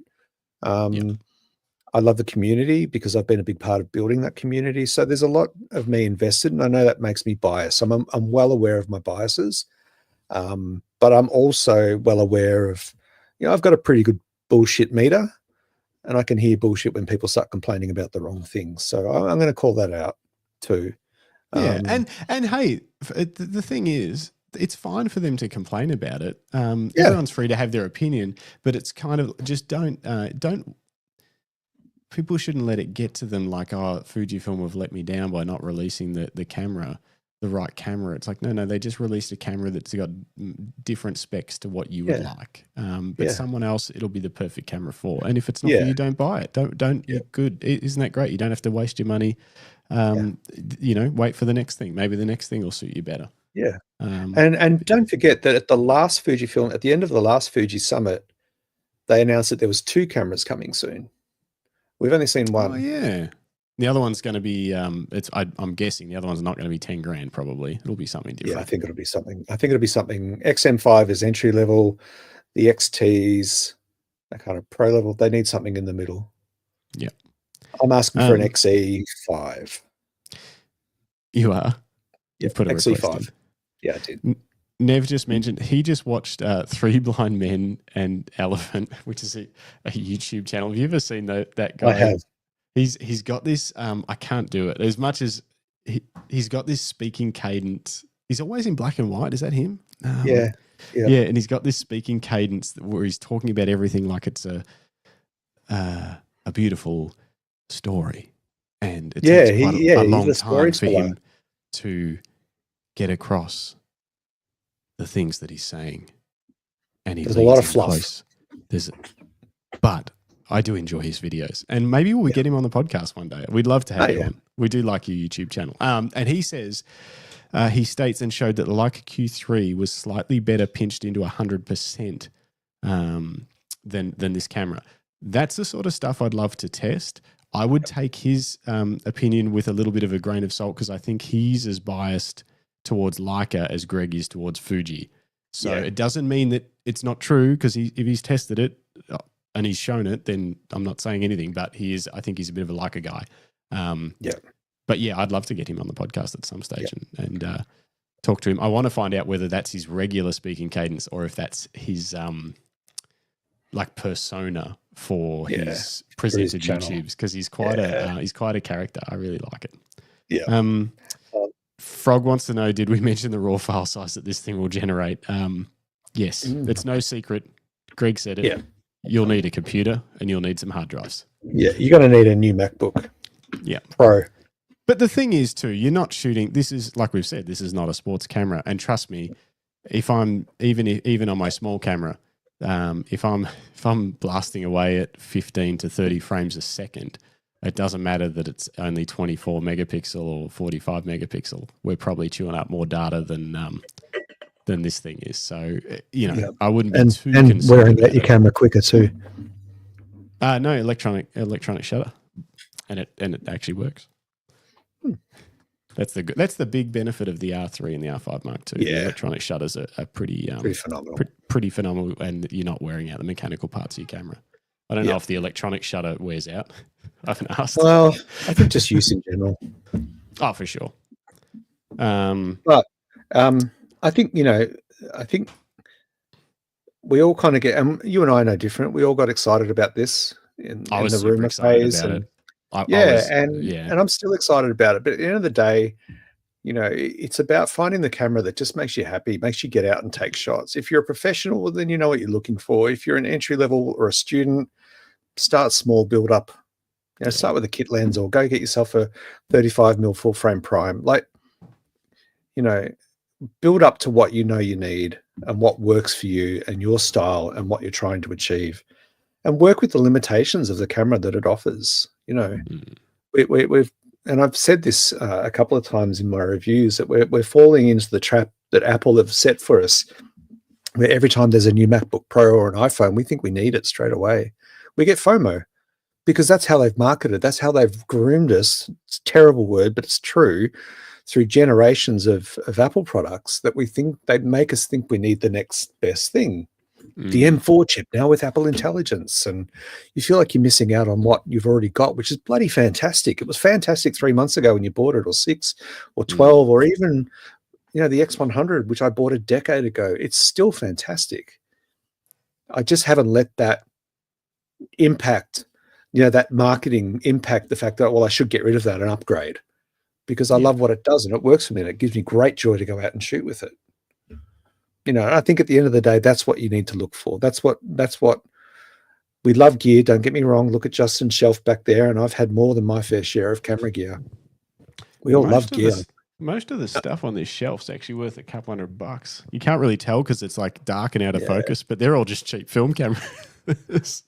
I'm just trying to make a point, Justin. Oh, sorry, I wrecked it. But yes, but the thing is too, this GFX100RF could be the next camera that you have for 10 years. Yourself, Greg, if you did get given one by Fujifilm, you might 10 years later, you might be saying how you've had no reason to upgrade this thing because it's got everything you want. You got to make the jump at some point to buy your new camera, but it doesn't have to be every time one comes out. Yeah. And maybe the camera you get, maybe not everything. Maybe there's not a camera out there that has everything that you possibly need. That's another thing worth considering. Maybe there are no cameras. Every camera has compromises, and often camera companies will build in compromises because they don't want to release all the good shit at once. Yeah. Because what will you buy in 6 months, 12 months when they bring out the Mark II? If you've already got everything you want in this camera, well, then that's an evergreen product. They're not going to sell you another camera again. Yeah. And I know that's a sinister way of looking at it, but it's everything's a compromise. And I've got we'll end the show on this funny anecdote that none of you'll understand. It's about bikes. Oh, you'll understand. It's wheels. Anyway, do mountain bike reviews. These are the sorts of anecdotes we come across. But we were talking about the difference between marketing spin and product design.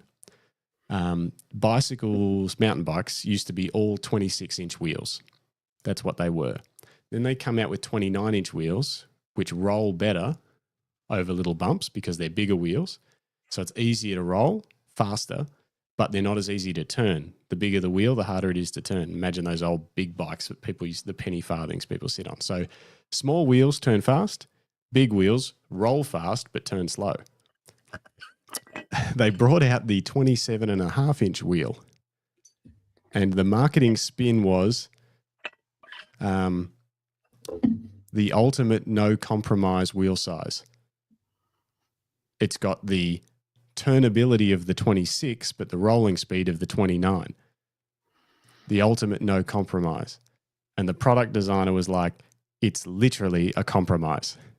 It's the middle, it's literally like, hey, let's get, we're going to give away a bit of that, and we're going to give away a bit of this, and we're going to get like a compromise in the middle on this product. Yep. But the marketing team were like the ultimate no compromise. The product designers were like, hey, everything we do is a compromise. We're going to have to sacrifice IBIS, but we're going to get better battery life and a smaller body. Okay, sounds good.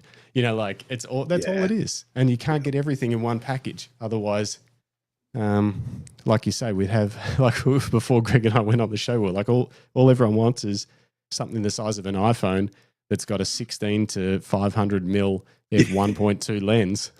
Yes. You can just pop it in your pocket and it's 100 megapixel. Yep. Nev says, lol, I got a 29er Trek. Yeah, exactly. Try a 27.5-inch wheel on the back of it. Oh, you'll notice the difference. No compromises. You know what? It's actually cool. So my bikes have a 29 on the front, 27.5 on the back, and we call them mullets. It's a mullet bike. So you're showing your broken roots again. It's another compromise because the back turns fast, but the front rolls well.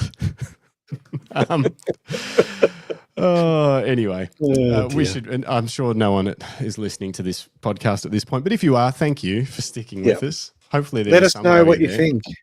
Please. Don't forget Greg's written review, links in the description. It's on ShotKit. If you just Google, ShotKit's such a popular website. All I did was Google ShotKit GFX100RF and it come up straight away.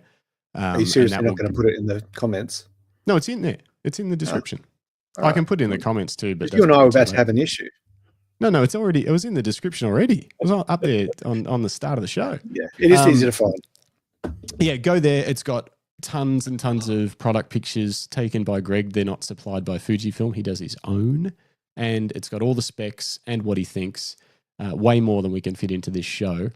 Yeah. And beyond that. And all the images are my own. Yeah. Yeah. He's an artist.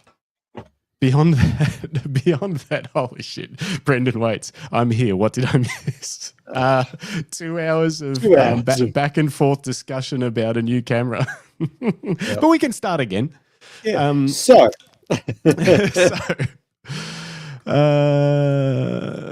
Philip Johnson says, Justin, don't forget to lock Greg back in his cupboard. We missed him yesterday. Yeah, sorry, everyone. I wasn't well yesterday, so Justin covered for us, which was great. He did a great job. Oh, Glenn's easy to chat to. Yeah. He also said Monday nights work well for him, so we'll get him on the show on the Monday night shows. But yeah, unfortunately, Brendan, you'll have to go back to the start and play it. It's worth it. Tons of great info.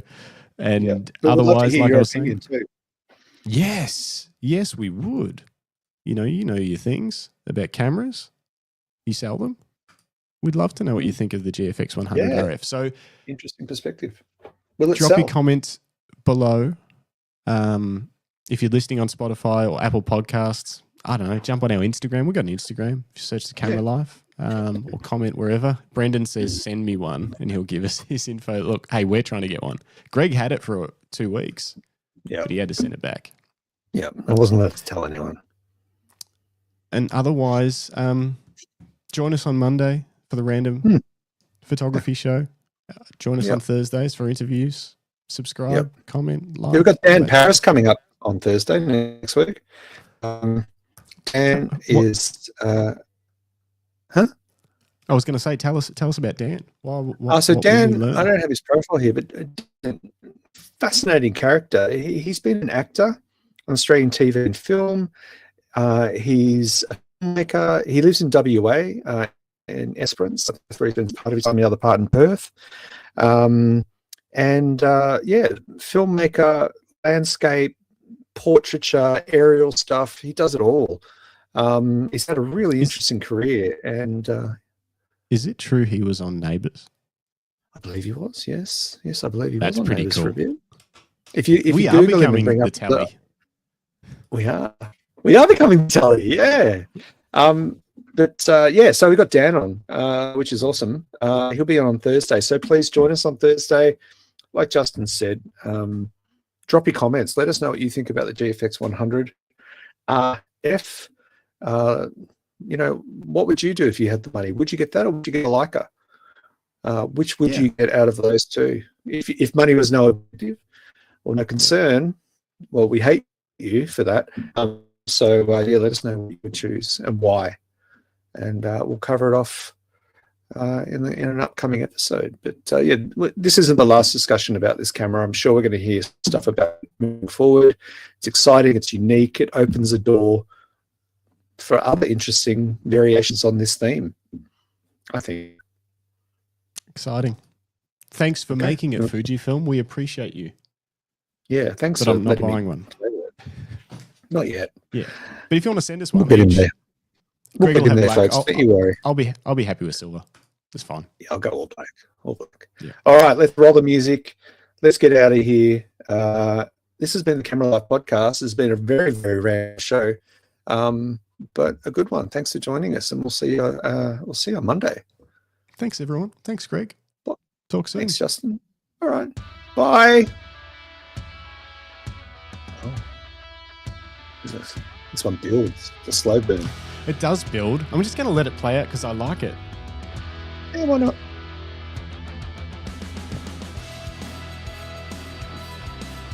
Yeah, you do need a mullet.